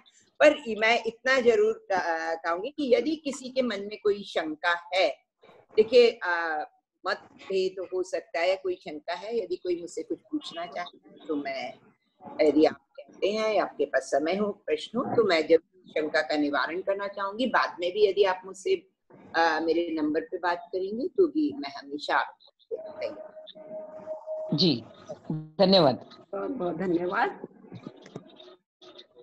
भारतीय संस्कृति को आपने घर में अपने व्यवहार में जीवंत रखने की बहुत अच्छी सलाह दी आपने। आपके सुंदर मार्गदर्शन के लिए आपका बहुत बहुत आभार। हमारे दूसरे मार्गदर्शक है राष्ट्रीय संगठन मंत्री शैला जी कलंत्री। इनसे रूबरू करवाने हेतु आमंत्रित है लक्ष्मी जी भट्टर। लक्ष्मी दीदी। जय श्री कृष्ण, जय महेश। आवाज आ रही? जी बोलिए। जय श्री कृष्ण, जय महेश। मुस्कुराहट का कोई मोल नहीं होता, कुछ रिश्तों का कोई तोल नहीं होता। लोग मिल जाते हैं हर मोड़ पर, हर कोई आपकी तरह अनमोल नहीं होता। शैला जी, हर कोई आपकी तरह अनमोल नहीं होता। बीए तक शिक्षित शैला जी कलंत्री गत 28 वर्षों से संगठन से जुड़ी है। आपको सामाजिक कार्य में प्रारंभ से ही रुचि है, जैसे नासिक जिला महेश्वरी महिला संगठन की संस्थापिका अध्यक्ष, राष्ट्र प्रदेश महेश्वरी महिला संगठन में सचिव, उपाध्यक्ष एवं अध्यक्ष, इन पदों की जिम्मेदारी का निर्वहन किया है। आपने अखिल भारत वर्षीय महेश्वरी महिला संगठन में 2 बार उपाध्यक्ष पद को सुशोभित किया है। आपने the Yeola merchant cooperative bank limited की पूर्व चेयरपर्सन रह चुकी है। आपने येवला शहर के अलग अलग सामाजिक संस्था में विविध पद पर सामाजिक कार्य किए हैं। मूक बधिर विद्यालय, दक्षता समिति, तालुका न्याय विधि समिति, कनिष्का समिति आदि से आप जुड़ी हुई है। मराठी नाटिका विवाह में फिजूल खर्च बंद करने के बारे में दीदी धन्यवाद, प्लीज बहुत बहुत धन्यवाद। एक्चुअली कल्पना जी, आप सुन रहे हो मुझे? कल्पना जी, कल्पना दीदी। शैला, मैं हूँ, तुम्हारा सुनने के लिए रुकी हुई हूँ। नहीं सुना ना, आप वहाँ ज्वाइन करो। मैं ज्वाइन हूँ कल्पना दीदी। पूरे प्रोग्राम में रहिए। वो दूसरे प्रोग्राम ज्वाइन करो आप। क्यों? वो ज्वाइन करो आप। क्यों? मेरा मत सुनो, आप वहाँ पे ज्वाइन करो। ओके। आपका स्पीच है वहाँ पे, आपको बुलाएंगे, प्लीज।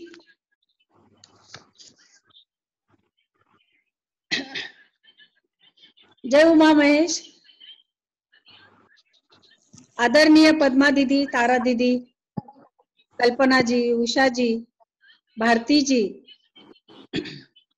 भाई रमेश जी चांडक, पुष्पलता जी, ज्योति जी, मीना जी, काफी सारी बहनें जो मुझे बहुत, हमने साथ काम किया है तो सबको बहुत मिस करती हूँ मैं।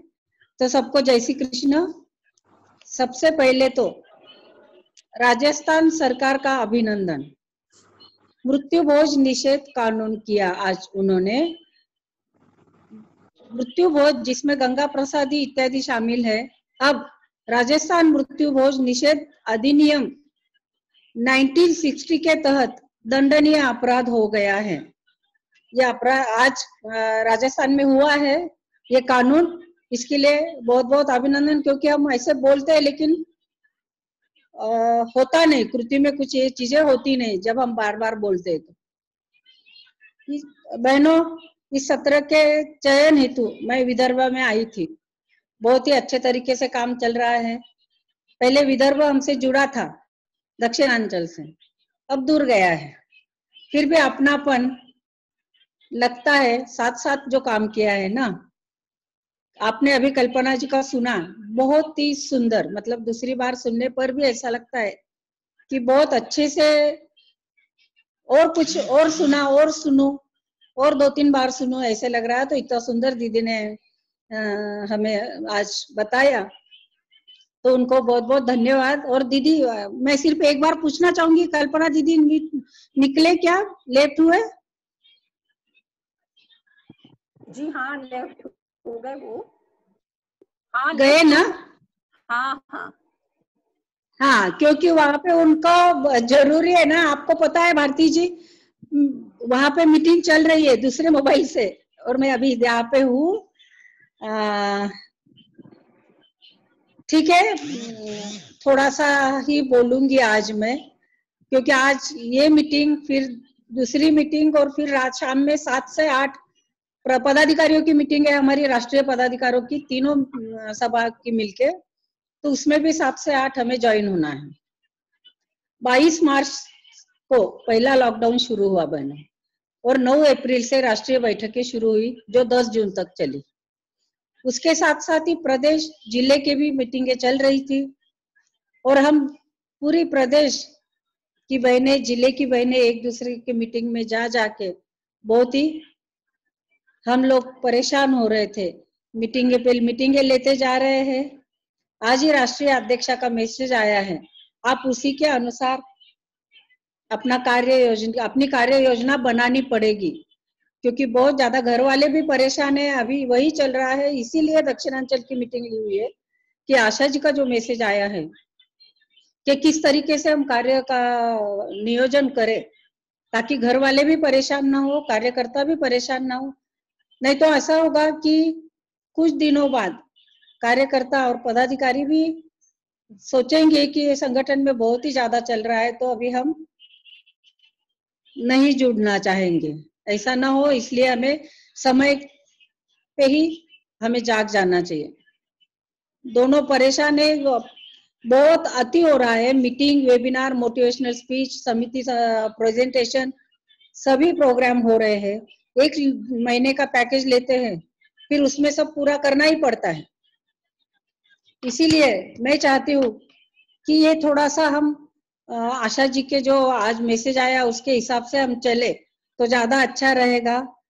और ये ऑनलाइन जो मीटिंग चल रही है हमारी, इसमें भी काफी दिक्कतें आ रही दीदी, क्योंकि टाइम रहता है 2 घंटे का, उसमें हम अगर अच्छे से नियोजन नहीं करते हैं तो मुश्किल होता है। हम आज आपको बताएंगे कि ऑनलाइन मीटिंग के नियम या प्रोटोकॉल।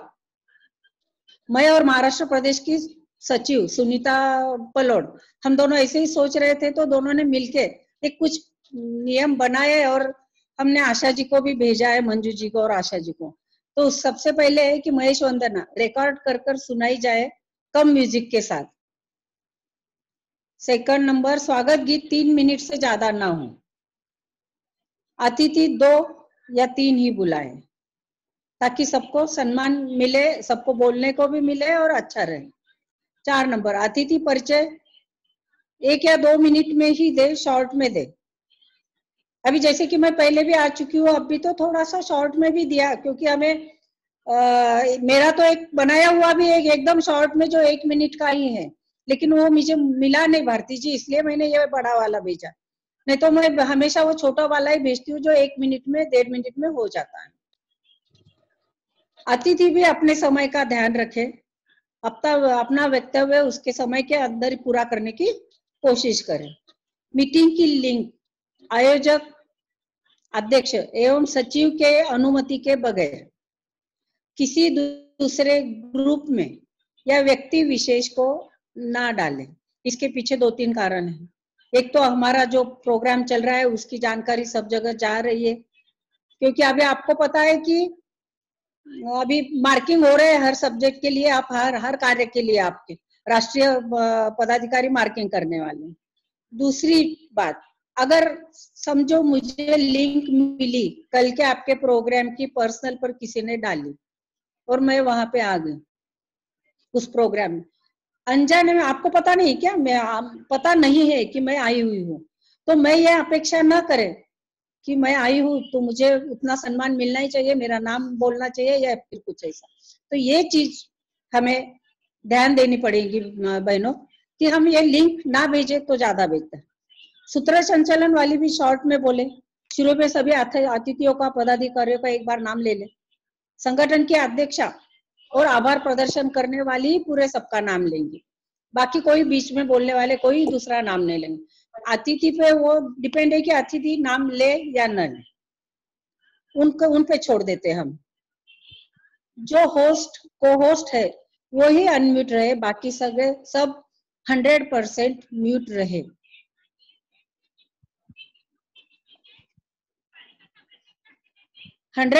म्यूट रहे, ताकि डिस्टरबेंस जो प्रोग्राम में आता है, कई बार होता है कि प्रोग्राम शुरू होते होते देर लग जाती है। आज भी थोड़ी देर ही हो गई क्योंकि ज्वाइन नहीं हुए, टाइम के हिसाब से लेडीज अगर आई नहीं तो प्रोग्राम भी शुरू नहीं कर पाते। तो ये हमें बात ध्यान में रखनी है। जहां आप वहां बैठे, जहां परिवार के सदस्य कोई आजू बाजू ना घूमते रहे हो, आपका टीवी शुरू ना हो, कहीं दूसरी आवाज ना आए, इस तरीके के ये बातों का ध्यान रख के आपको ऐसे जगह बैठना है जहां पे हम अच्छी तरह से शांति से प्रोग्राम देख सके, सुन सके, मीटिंग में अटेंड हो सके। फोन को पहले ही चार्ज करके रखें ताकि बीच में डिस्टर्ब ना हो। कुछ महत्वपूर्ण बात या प्रश्नोत्तर के समय हैंड रेज करे तो आपको अनम्यूट किया जाएगा। इसलिए ये सब चीजें थोड़े जो इसमें और आप जोड़ सकते हो। आपके अनुभव, अभी काफी दिनों से अपन ये जूम मीटिंगें ले रहे हैं, तो निश्चित ही आपके भी दिमाग में और कुछ बातें होंगी जो प्रॉब्लम में आते हैं। ये नियम इसलिए जरूरी है कि कई जगह टाइम देखा नहीं जाता, 2-2, 3-3 घंटे मीटिंग, 3-3, 4-4 घंटे मीटिंग चल रही है, घर वाले परेशान होते हैं। और फिर ये जो चीजें हैं ये होनी ही चाहिए। हमें लगता है कि दिसंबर तो, मुझे नहीं लगता कि दिसंबर तक कोई फिजिकल मीटिंग ले पाएंगे हम, तो तब तक हमें तो ऑनलाइन ही मीटिंगें लेनी पड़ेगी।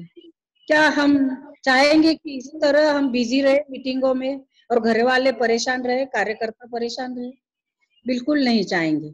इसलिए हमें सबको निर्णय लेना ही पड़ेगा। अभी आशा जी ने काफी सारे डिटेल्स में आपको डाले हैं। भारती जी, आपको भी मिला होगा आशा जी का, आज का ही मैसेज है मंजू जी और आशा जी का।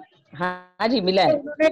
हाँ, जो उन्होंने डाला है कि 15 आप जूम का ऐप 1 महीने का न लो, 15 दिन का ही लो और उसी के हिसाब से आप अपने प्रोजेक्ट करो, जिले के भी और अपने प्रोग्राम के भी। तो बहनों, ये संगठन है आपके यहाँ कर कार्यकर्ता प्रशिक्षण हो गया परसों, ये आपके 9 दिन के प्रोग्राम मैंने अभी बोल रही थी तो सुना मैंने कि बहुत अच्छे से प्रोग्राम चल रहे हैं। नो डाउट हम अच्छा करना चाहते हैं, लेकिन हमें इस चीज का भी ध्यान रखना होगा कि हमें कहाँ रुकना है, हमें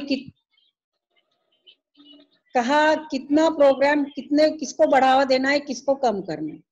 और ये आपके पदाधिकारी है, भारती जी आप और ये सब बाकी पदाधिकारी मिलकर ही करेंगे।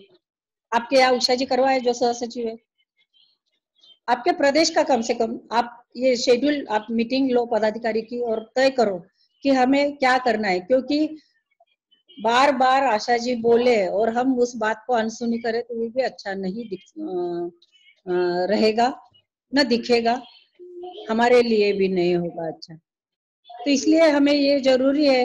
आप बोलोगे कि अभी आज जो मैं इसीलिए विषय ले रही हूँ क्योंकि आशा कल्पना जी ने बहुत सुंदर बात बताई, लेकिन उसके बाद मैं और किसी चीज के लिए बोलूं या फिर कोई दूसरा बात छेड़ू, इससे तो अच्छा है कि मैं एक संगठन की और ये मीटिंग की जो आज 8-10 दिन से ये जो बहुत ज्यादा बात चल रही है, इसका हमें निराकरण करना चाहिए। जो भी पदाधिकारी यहाँ पे प्रदेश के आए हुए हैं, आपके यहाँ पे आज मीटिंग में है, जो कार्य समिति मेंबर हैं, समिति प्रभारी है, सह संयोजिका है, वो ध्यान में ले कि हमें ये चीज को बहुत ध्यान से प्रोग्राम का शेड्यूल बनाना होगा और उसी शेड्यूल के साथ हमें काम करना होगा। आज यहाँ पे मैं आपको मतलब मैं मेरे शब्दों को विराम देना चाहूंगी दीदी, क्योंकि आज मुझे अभी दूसरे मीटिंग में अभी मेरे स्पीच का टाइम हो गया है, तो आज अभी मैं भैया का भी सुनने को नहीं रुकने वाली, क्योंकि मैं अभी आप आभार मान लिए हैं ऐसा सोच के मैं आप सबका बहुत बहुत आभार मानती हूँ कि आपने मुझे बुलाया, समय दिया, मेरा सम्मान किया और मुझे विदर्भ में आने में हमेशा अच्छा लगेगा, बहुत बहुत अच्छा लगता है मुझे। तारा दीदी वगैरह सब जो लोग जिनके साथ मैंने काम किया हुआ है, उनके साथ काम करके मुझे बहुत अच्छा लगता है। तो इसलिए मैं वापस भारती जी वापस आपके यहाँ आऊंगी, लेकिन आज मैं क्षमा चाहती हूँ कि आज मुझे जाना पड़ रहा है। मेरी दूसरी मीटिंग लगभग खत्म होने को आ रही है, तो मुझे वहां पे अटेंडेंस देना ही पड़ेगा। इसलिए मेरे शब्दों को मैं यही विराम देती हूँ और आपके अच्छे कार्य के लिए, आपके आने वाले पूरे अभी 2.5 साल बाकी है, उस सत्र के लिए आपको बहुत बहुत शुभकामनाएं देती हूँ और इसी तरह अच्छे से अच्छे काम आप करते रहो। इसी शब्दों के साथ मैं अपने शब्दों को विराम देती हूँ। धन्यवाद। जय महेश। धन्यवाद शैला जी, धन्यवाद शैला जी। Thank you. आप अपने व्यस्त दीदी मैं आपकी माफी चाह के मैं आप मीटिंग से निकलना चाहूंगी दीदी। ओके ओके ओके, कोई बात चलेगा नहीं। ना? हाँ हाँ, कोई बात नहीं। बहुत बहुत धन्यवाद और सॉरी बाबा, सॉरी एकदम। बहुत बहुत आभार आपका। Thank you.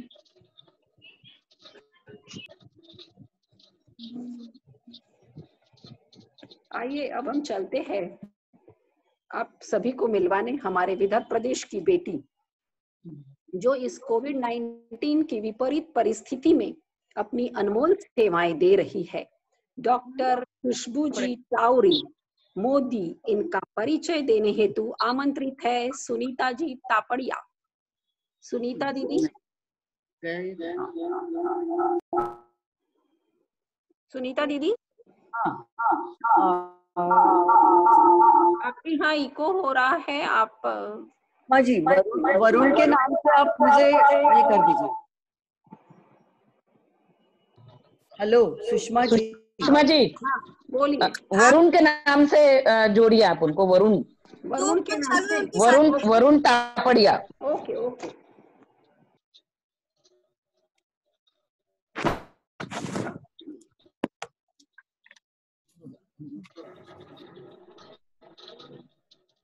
Thank you Sushma जी।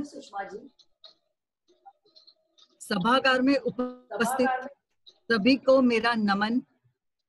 जय श्री कृष्ण। डॉक्टर खुशबू टावरी मोदी, इतनी कम उम्र में आकाश की ओर उत्तुंग उड़ान। आवाज आ रही है ना मेरी? हाँ जी बिल्कुल। केवल 35 साल पढ़ाई के हो गए, केवल 35 साल की उम्र है, पढ़ाई में अव्वल, मेरिट 12th में मेरिट का खिताब पाई, आईजीएमसी गवर्नमेंट कॉलेज से एमबीबीएस की शिक्षा पूर्ण करी, anatomy MD Mumbai Nair hospital से प्राप्त किया, बदलापुर में मेडिकल ऑफिसर और रेसिडेंट ऑफिसर करके जुहू में कार्यरत रही। Medical officer urban health centre में भी इन्होंने काम किया। और as nodal officer for school health, leprosy, HIV, इसमें भी 6 महीने काम किया, working for TB officer since join 2018। Doctor Khushboo इसके साथ ही समाज सेवा का जज्बा रखती है। स्मोकिंग एंटी टोबैको में इन्होंने करीब 5000 लेक्चर दिए हैं, स्कूल में, कॉलेजेस में और स्लम एरिया में। नक्सलाइट एरिया में भी इन्होंने काम किया। मेघालय, गढ़चिरौली, आनंदवन, प्रकाश आमटे के साथ भी इन्होंने काम किया। अभय बंग और रानी बंग के साथ भी ये जुड़ी है। सेमिनार ऑर्गेनाइज किए, street plays on suitable menstruation, HIV, various national programmes इन्होंने किए। Currently covid control cell Thane cooperate में कार्यरत है। माँ पिता और बड़ों का आशीर्वाद तो हमारे साथ है ही, लेकिन मैं इसके लिए 4 लाइन कहना चाहूंगी। क्यों हमारी पहचान पिता और पति से है? क्या ईश्वर ने हमें दी कोई कमी है? कानून ने भी दिए हैं हमें बहुत सारे अधिकार, माँ पिता ने भी दिए हैं हमें बहुत सारे संस्कार। सुंदर जीवन जीने के लिए लेना चाहिए इसका आधार। अभी थोड़ी देर पहले कल्पना जी भी कहती है कि वर्धा मेरी संस्कार भूमि है। ऐसी ही संस्कार भूमि में पली है हमारी डॉक्टर खुशबू टाउरी। धन्यवाद। जय महेश। डॉक्टर खुशबू जी से निवेदन है कि वे अपने किए कार्यों से हम सभी को अवगत कराएं। जय श्री कृष्ण, जय महेश। मैं वर्धा के एडवोकेट परमानंद जी टाउरी की बेटी तथा थाने के मोदी परिवार की बहू हूँ और बचपन से ही मन में एक इसकी भावना रही थी कि सोशल वर्क करना है। और एक सोशल वर्क की एक बहुत ही अच्छी मुझे परिभाषा मिली थी कि सोशल वर्क वो नहीं है जो हम दूसरों के लिए करते हैं, क्योंकि मैं करती हूँ तो मुझे सेटिस्फेक्शन होता है। तो जो चीज़ मैं मेरी खुशी के लिए या मेरे सेटिस्फेक्शन के लिए कर रही हूँ उसे मैं दूसरों के लिए कर रही हूँ, ऐसा कैसे कहूँ। तो इसी श्रृंखला में मुझे पहले से ही काफी रुचि रही थी और इसके चलते मैंने कुछ जो कार्य किए हैं उनको यहाँ बताना चाहूंगी। जैसे कि मेरघाट में हमने काफी दिन पहले एक सर्जिकल कैंप अटेंड किया था। ये सब मेरे जब MBBS हम कर रहे थे तो MBBS के पाठ्यक्रम में ही काफी स्ट्रिक्ट होता है, बहुत कम समय मिल पाता है, लेकिन हमें जितना भी थोड़ा बहुत समय मिलता मैं इस तरीके के कैंप में जाती थी। तो ऐसे ही एक कैंप में जो कि मेरघाट में हुआ था, ये एक मेरघाट सर्जिकल कैंप की कुछ मैं तस्वीरें आपके साथ शेयर करना चाहूंगी। तो वहां पे और धीरे धीरे मुझे ऐसा लगा कि अभय बंग सर की एक लाइन थी कि तुमचा प्रश्न तुमची वाट बघत आहे, तुम्ही जा आणि त्याचे पाय धरा। और उसी तरीके से मुझे कालांतर से डी एडिक्शन में जो है मतलब एंटी स्मोकिंग एंटी टोबैको में ज्यादा रुचि रही और मैंने ध्यान दिया कि जो लोग ऑलरेडी स्मोकिंग या टोबैको ये सब शुरू कर देते हैं उन्हें छुड़ाना बहुत मुश्किल होता है। तो मैंने अपना पूरा जो ध्यान है वो बच्चों के तरफ केंद्रित किया। तो मैंने अलग अलग स्कूल्स और कॉलेजेस में म्युनिसिपैलिटी के बच्चों में वगैरह इस तरीके के ये प्रेजेंटेशंस देना शुरू किया है। मेरी स्क्रीन दिख रही है ना सबको? जी जी। मैं स्क्रीन शेयर कर रही हूँ इसीलिए। काफी तरीके के प्रेजेंटेशंस मैंने दिए। तो जो आंटी के तो 5000 के ऊपर मैंने बच्चों को प्रेजेंटेशंस दिया है। तो इस तरीके से विविध विभाग के बच्चे और कॉलेजेस के बच्चे, स्कूल्स के बच्चे, इसी तरीके से जो बाकी म्युनिसिपैलिटी की स्कूल है वहाँ पे जो एडोलेसेंट गर्ल्स हैं उनके लिए जो एक है उनका हीमोग्लोबिन चेकिंग कैंप। और जब मैं इन्हीं तरीके से इससे बाकी सामाजिक संगठनों से जुड़ रही थी तभी मुझे ध्यान आया कि जो मासिक पाई के टाइम पे जो लड़कियों को जो अलग अलग समस्याएं आती हैं जो किसी के साथ बता नहीं पाती। और इतना ही नहीं तो अगर हम स्लम एरिया में जाते हैं तो स्लम में जहाँ पे लोगों का एक रूम का घर है तो हम लोग ये सोचते भी नहीं है कि वो लोग, हम लोग तो ठीक है सैनिटरी नैपकिन और ये सब यूज करते, वो लोग अफोर्ड नहीं कर पाते 40 रुपए 50 रुपए के सादा कपड़ा यूज करते हैं तो उनको सुखाने के लिए जगह नहीं होती है। और फिर वो किस तरीके से वही गीला कपड़ा वापस वापरते हैं, ये सब चीजें जब मुझे पता चली तो उसके बाद में इन सब चीजों के बारे में भी मैंने वहाँ पे अवेयरनेस कैंपेन्स और लोगों को जन जागृति करके ये शुरू किया। उसी प्रकार म्युनिसिपालिटी के बच्चों के साथ में पोलियो के टाइम या फिर जो भी हमारे वैक्सीनेशन के, जो जिसको हम लसीकरण कहते हैं, उनके सत्र के टाइम पे हमने अलग अलग टाइप की रैलियां की। मैं कोशिश हमेशा यही रही कि अपने बच्चों को भी इन सब रैलियों का एक हिस्सा बनाऊं, ताकि उन्हें भी पता चले कि हम लोग बहुत ही फॉर्चुनेट है कि हमें सब सुख सुविधाएं मिल रही हैं, तो बाकी के बच्चे किस तरह से रहते हैं, इसके लिए बच्चों को ये इसी तरीके से अलग अलग प्लेटफॉर्म्स पे हेलो, आवाज आ रही है? हाँ, तो आपकी आवाज आ रही है। इसी तरीके से अलग अलग प्लेटफॉर्म्स पे कभी कभी किसी किसी से सत्कार भी हुआ इसी पुलिस के कारण, या फिर आप जैसे इन्हें देख सकते हैं यहाँ पे हमने जो हमारे सब ये है अग्निशमक दल जो है, उनके लिए हमने अलग से कैंप रखे हैं, या फिर जो हमारे जो वर्कर्स हैं, मैं अलग अलग जो हमारे मुंबई में जितने भी कंस्ट्रक्शन साइट्स होती थी थाने में, कंस्ट्रक्शन साइट्स के जाके वर्कर्स को जाके उन्हें हम डी एडिक्शन के बारे में कि तंबाकू क्यों नहीं खाना चाहिए, तंबाकू के कारण क्या होता है, इन सब के बारे में ऑडियो विजुअल प्रेजेंटेशंस, क्योंकि वो जो तस्वीरें हैं वो ज्यादा देर तक अपने जो मन पटल पे हैं, जो एक ज्यादा लंबे समय तक एक छाप छोड़ती हैं, इसी के लिए हम ये सब करते थे। स्लम एरियाज में मैं रेगुलरली जाती थी, और इसी कारण मैंने जो अपना जॉब भी लिया, मैंने एमडी करने के बाद में मुझे एक सामाजिक कार्यों में रुचि थी, तो थाने म्युनिसिपल कॉर्पोरेशन में as a medical officer join किया है। तो स्लम एरियाज में जो हेल्थ सेंटर्स होते हैं, जो कि बेसिकली स्लम्स के पॉपुलेशन को केटर करने के लिए बनाए जाते हैं, मैं उसमें एज ए मेडिकल ऑफिसर कार्यरत थी, और उसमें मैं ये एरिया आवाज रुक गई आपकी खुशबू जी। खुशबू जी, नेटवर्क।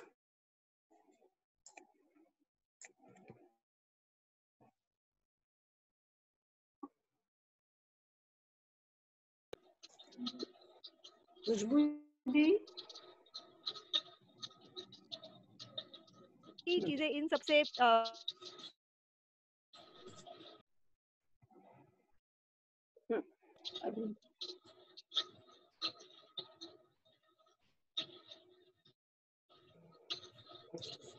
उनके नेटवर्क में प्रॉब्लम है ऐसा लग रहा है।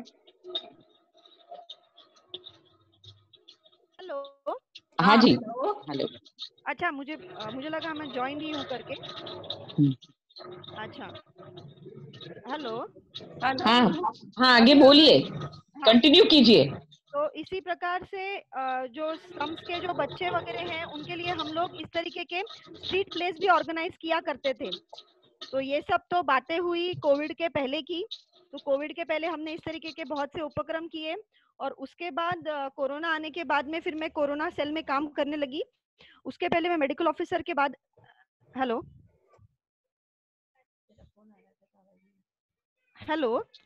कंटिन्यू कीजिए आप। तो मेडिकल ऑफिसरशिप करने के बाद में मैं थाने म्युनिसिपल कॉर्पोरेशन में सिटी ट्यूबरकुलोसिस ऑफिसर के रूप में कार्यरत थी। तो टीबी, लेप्रेसी, कुष्ठ रोग और एचआईवी, ये सारी चीजें ये मेरे अंडर आती थी। तो हमारे यहाँ पे 33 हेल्थ सेंटर्स है, मेडिकल कॉलेज है, ये सबके जो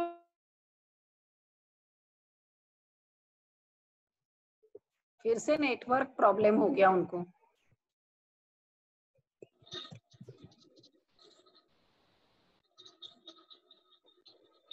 सुषमा जी, हाँ बोलिए। आई थिंक टाइम हो रहा है, और चांडक जी जुड़े हैं। चांडक जी जुड़े हैं हमसे। तो इनका पहले ये कर देते हैं, इनको सम्मान देने के लिए आप। ओके, हाँ, सम्मान दे दीजिए।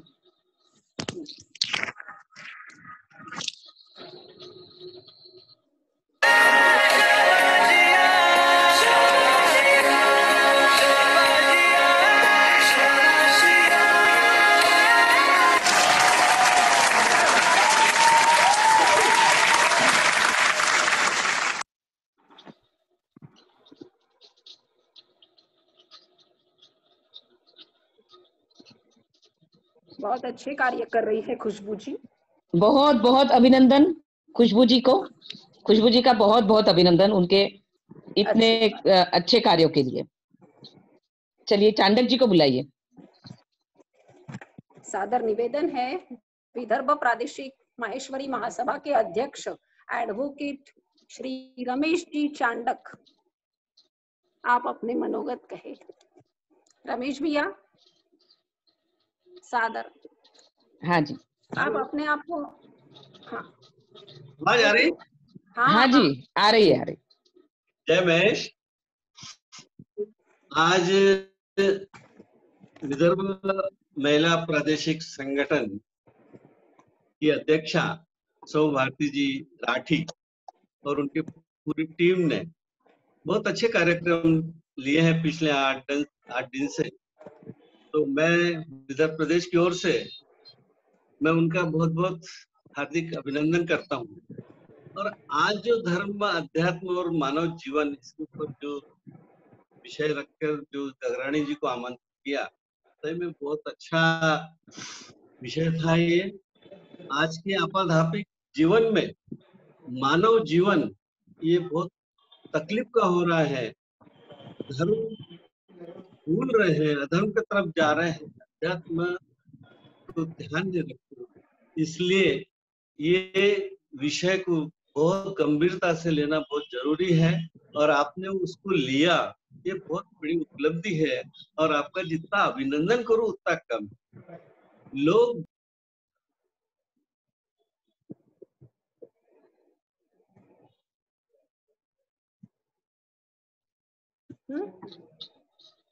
म्यूट हो गए फिर से शायद, वो अपने आप हुए। हाँ ओके।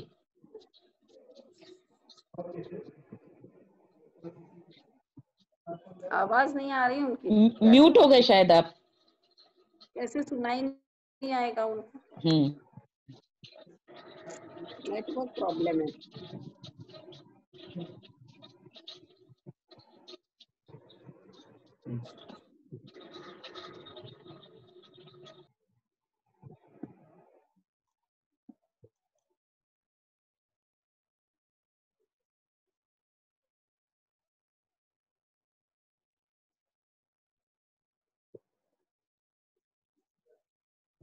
सुनाई नहीं आ रहा बिल्कुल।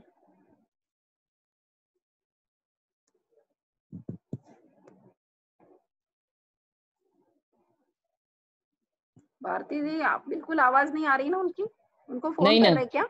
हाँ एक मिनट।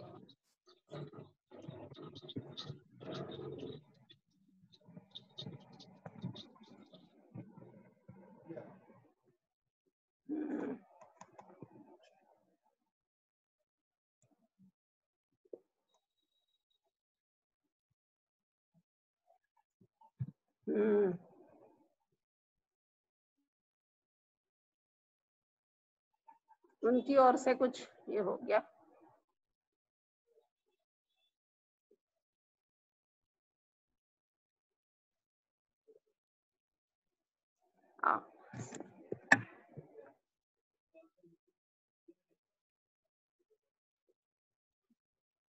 आवाज नहीं आ रही ना उनकी, कैसे करें? आवाज नहीं आ रही भैया आपकी, आपकी आवाज नहीं आ रही है।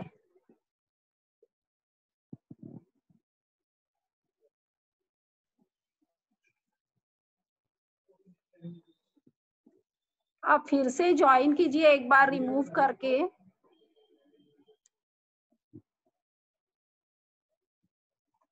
एक बार रिमूव करके ज्वाइन कर लीजिए ताकि शायद आवाज आएगी।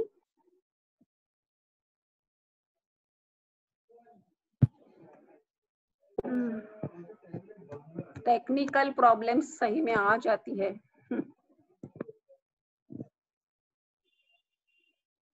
भारती जी। हाँ जी बोलिए। क्या करना अब आएगी क्या पता। वो एक बार अपने आप को रिमूव करके ज्वाइन करेंगे ना, हाँ तो शायद आएगी। फोन नहीं उठा रहे, फोन नहीं उठा रहे क्या? अच्छा फोन किया ना तो फोन भी नहीं उठा रहे।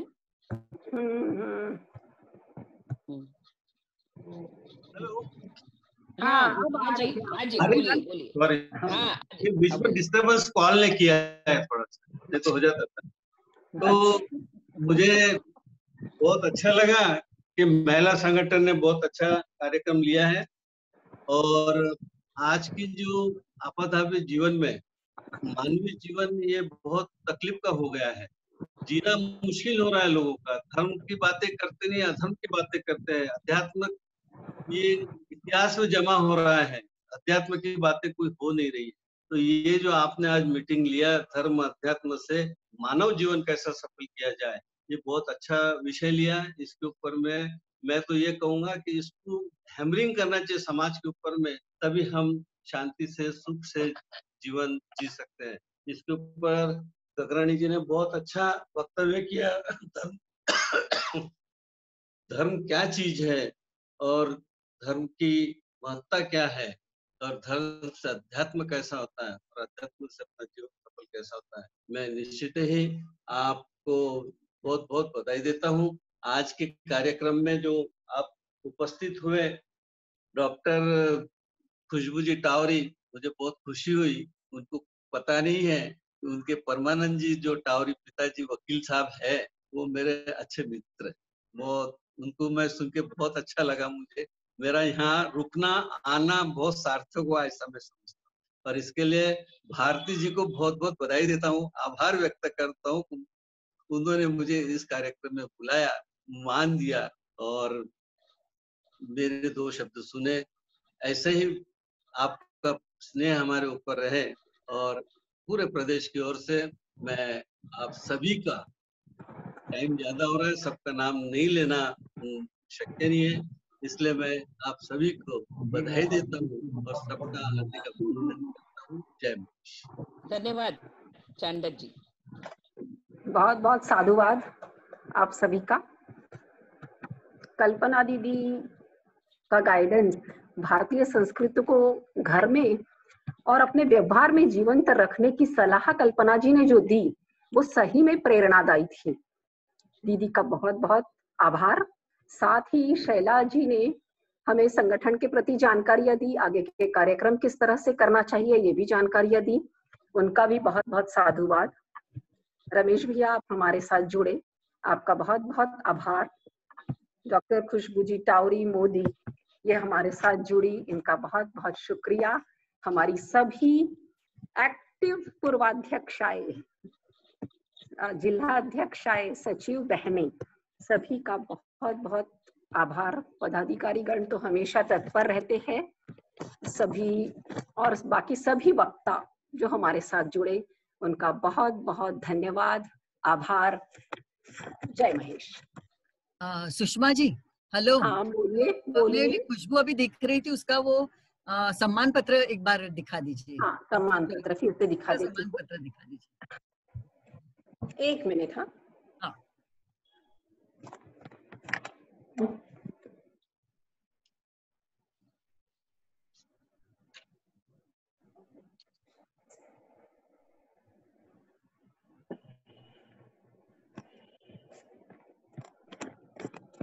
बहुत बहुत अभिनंदन आपका खुशबू जी।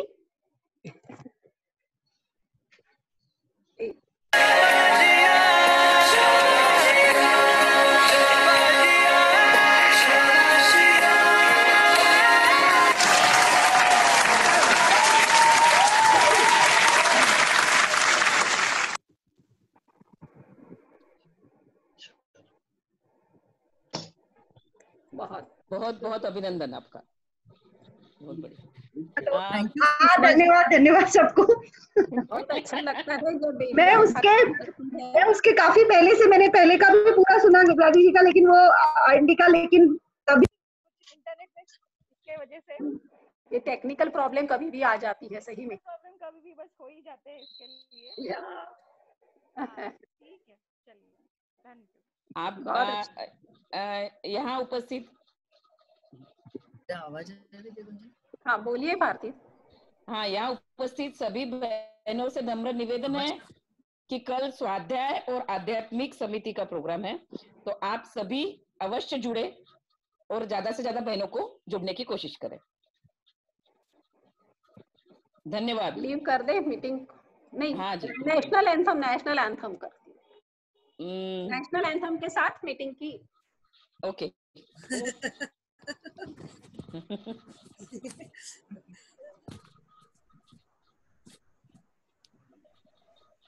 जनगण मन अधिनायक जय हे भारत भाग्य विधाता।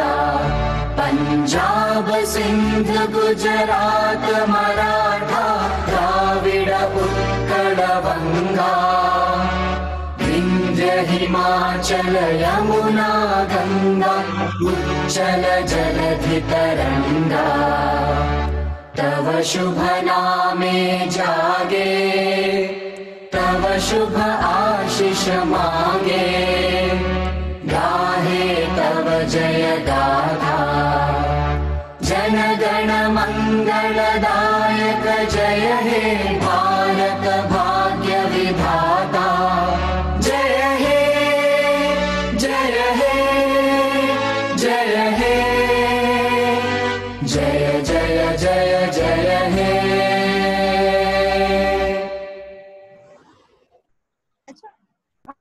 भारत माता की जय। जय श्री कृष्ण करा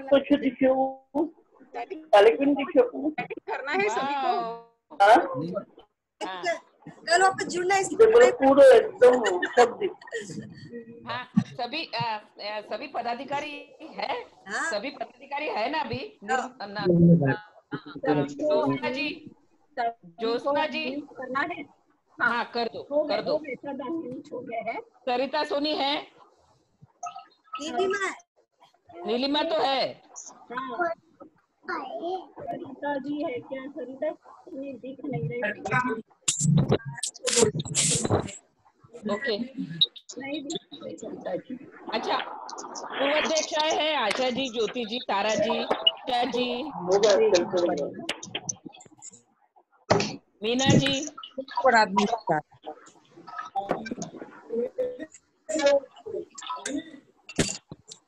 मीना भाभी भी लीव कर दिया है। मीना जी मीना जी है। मैं तो उसमें डाल। हाँ मीना जी है क्या? तारा जी नहीं। तारा जी नहीं। जी, ज्योति जी। एक जरूरी बात करनी थी।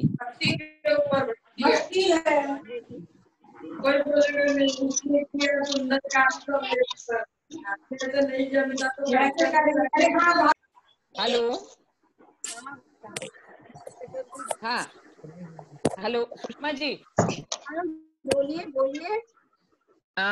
जैसे अभी वो इन्होंने बोला है, क्या नाम है अपनी, ये बोल के शैला जी कलंत्री। तो जैसे उनके खुद के महाराष्ट्र में ही 2 महीने से कंटिन्यूअस प्रोग्राम शुरू है। और हम लोगों के तो 15 ही दिन के प्रोग्राम है। हम लोगों के तो 15 ही दिन के ना, 15 दिन तो बाद में तो फिर अपना भ्रमण ही है। तो वही मीना जी है ना यहाँ पर। हाँ है ना। सुन रही हूँ मैं सुन रही हूँ। हाँ तो हाँ मीना जी सुन रही हूँ। हाँ बोलिए। तो उसमें भी अपने मतलब ज्योत्सना जी और शायद इनका भी आया था, नीना भंडारी, नीना जी कि आप जो बोल रहे हैं वो सही है। अपने प्रदेश के लिए नहीं है। हाँ बोलिए बोलिए आप। हाँ तो मीना जी से वही पूछना चाह रही हूँ कि क्या हमें भी रुकना चाहिए क्या यहाँ पे? मुझे लगता है 15 दिन के बाद में फिर लोगों पे प्रेशर मत करो। माधुरी मुझे लगता है 15 दिन का जो सबका प्लान किया है वो तो हम पूरा करेंगे ही करेंगे। उसके बाद में हम नहीं करें उसके बाद तो है ही नहीं। तो उसके बाद जो दिल्ली का भ्रमण है उसमें we are not inviting anybody ना। नो नॉट एट और जिले के ऊपर भी ना छोड़ दो, जिले को भी छोड़ दो। जो जिला बोलता है उनको हम अपना ही जूम के प्रोग्राम के थ्रू बोलें, उनको दें चॉइस कि आपको जब चाहिए तब आप हमको बोलो। माधुरी जी हाँ बोलिए। जिले वाले को भी लगता है ना कि उन्होंने कुछ करना चाहिए। अपने पास का 1 महीने का लिया है, अपन ने जिले से 2 जिला मिलके करा रहे तो कराना ही चाहिए। अरे मैं ये बोल रही हूँ, अपन ये नहीं बोलो, उनको अपने मन से डेट्स उनको फ्रीडम दो। तो डेट्स दो ना, करेंगे ना वो लोग। अगर हुआ तो अल्टर चेंज करेंगे, उनका वो डेट नहीं जम रहा तो दूसरी डेट लेंगे। उनको अपने आप से बोलने दो कि हमको, मतलब उसके बाद में फिर हम विदर्भ के सारे लोगों को नहीं ये करेंगे, जो टीम रहेगी वही जाएगी। किसी के कब है हमारी डेट? भक्ति जी आए हैं या नहीं? हाँ हाँ क्या बोल रहे हैं? आपको फोन क्या आया बोल रहे हैं? जिलाध्यक्ष ओके। हाँ जी, जिलाध्यक्ष भंडारा गोंदिया, भंडारा और गढ़चिरौली।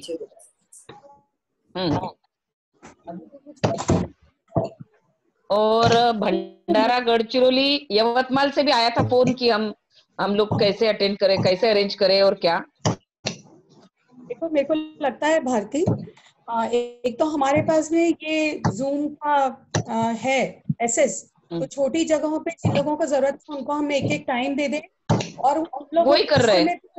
तुमको जिनकी जिनकी जरूरत है हमको, मतलब यदि कभी किसी को ले जाना है, जिसको जैसे जैसे उनको ही बोलो, ताकि सबके ऊपर प्रेशर ना आए, बस। और क्या, प्रेशर है ही नहीं, प्रेशर दिया ही नहीं अपन ने।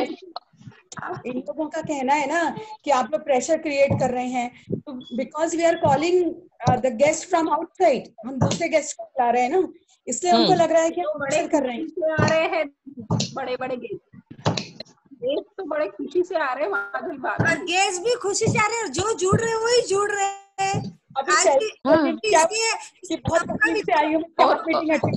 और लोग का विकास करना है, और किसी को जबरदस्ती नहीं है कि बस ये जो अपॉर्चुनिटी है उसका फायदा लेने के लिए बोला है सबको, बाकी जबरदस्ती किसी को नहीं की है ना। भारती, मेरा कहना है कि एक पूरा एक लेटर बना दो और बता दो कि हमारी पूरी टीम की सहमति से पूरी टीम एग्री है ये सब कुछ करने के लिए, तभी हम कर रहे हैं। और यदि अगर हम किसी भी गेस्ट को बुला रहे हैं, हम उनसे पूछ लेते हैं कि आपको ये जम रहा है कि नहीं, आपके पास समय है, आपके जी। हाँ जी। अरे सिर्फ उन्होंने अपने लिए बोला ऐसा नहीं, जो अपना प्रोग्राम है जो अरेंज किया हुआ है वो तो पूरा ही करना है ना। वो अपने लिए ही बोले ऐसे नहीं, पर हर जगह चालू है ना, इसीलिए बोलना चाह रहे वो। अरे ये अभी हर जगह जिसका बहुत ज्यादा प्रोग्राम हो रहे हैं उसीलिए बोल रहे वो। हाँ, उन्हीं के महाराष्ट्र में हुए। हाँ, उन्हीं के महाराष्ट्र में हुए। अभी पिछले 2 महीने से कंटिन्यूस शुरू है उनके महाराष्ट्र में। कल्पना जी ने भी तो कहा ना कि कल ही हम लोग उधर कौन से यूपी साइड या कहाँ तो भी गए थे, यानी वहीं पे, यानी उनका चालू ही है ना, ऐसा नहीं सिर्फ अपने लिए ही बोला है उन्होंने। अरे झूम करके जा रहे हैं वो लोग सब जगह, नहीं तो जाते थे क्या? नहीं पर ये बात भी है ना, आप उसका नहीं जैसे पहले कैसे माधुरी जी सबको अच्छा लग रहा था, अब ये इतना ज्यादा बढ़ गया है इसीलिए वो हो गया, और कोई बात नहीं है, अपना करके नहीं पर सभी जगह हो रहा है।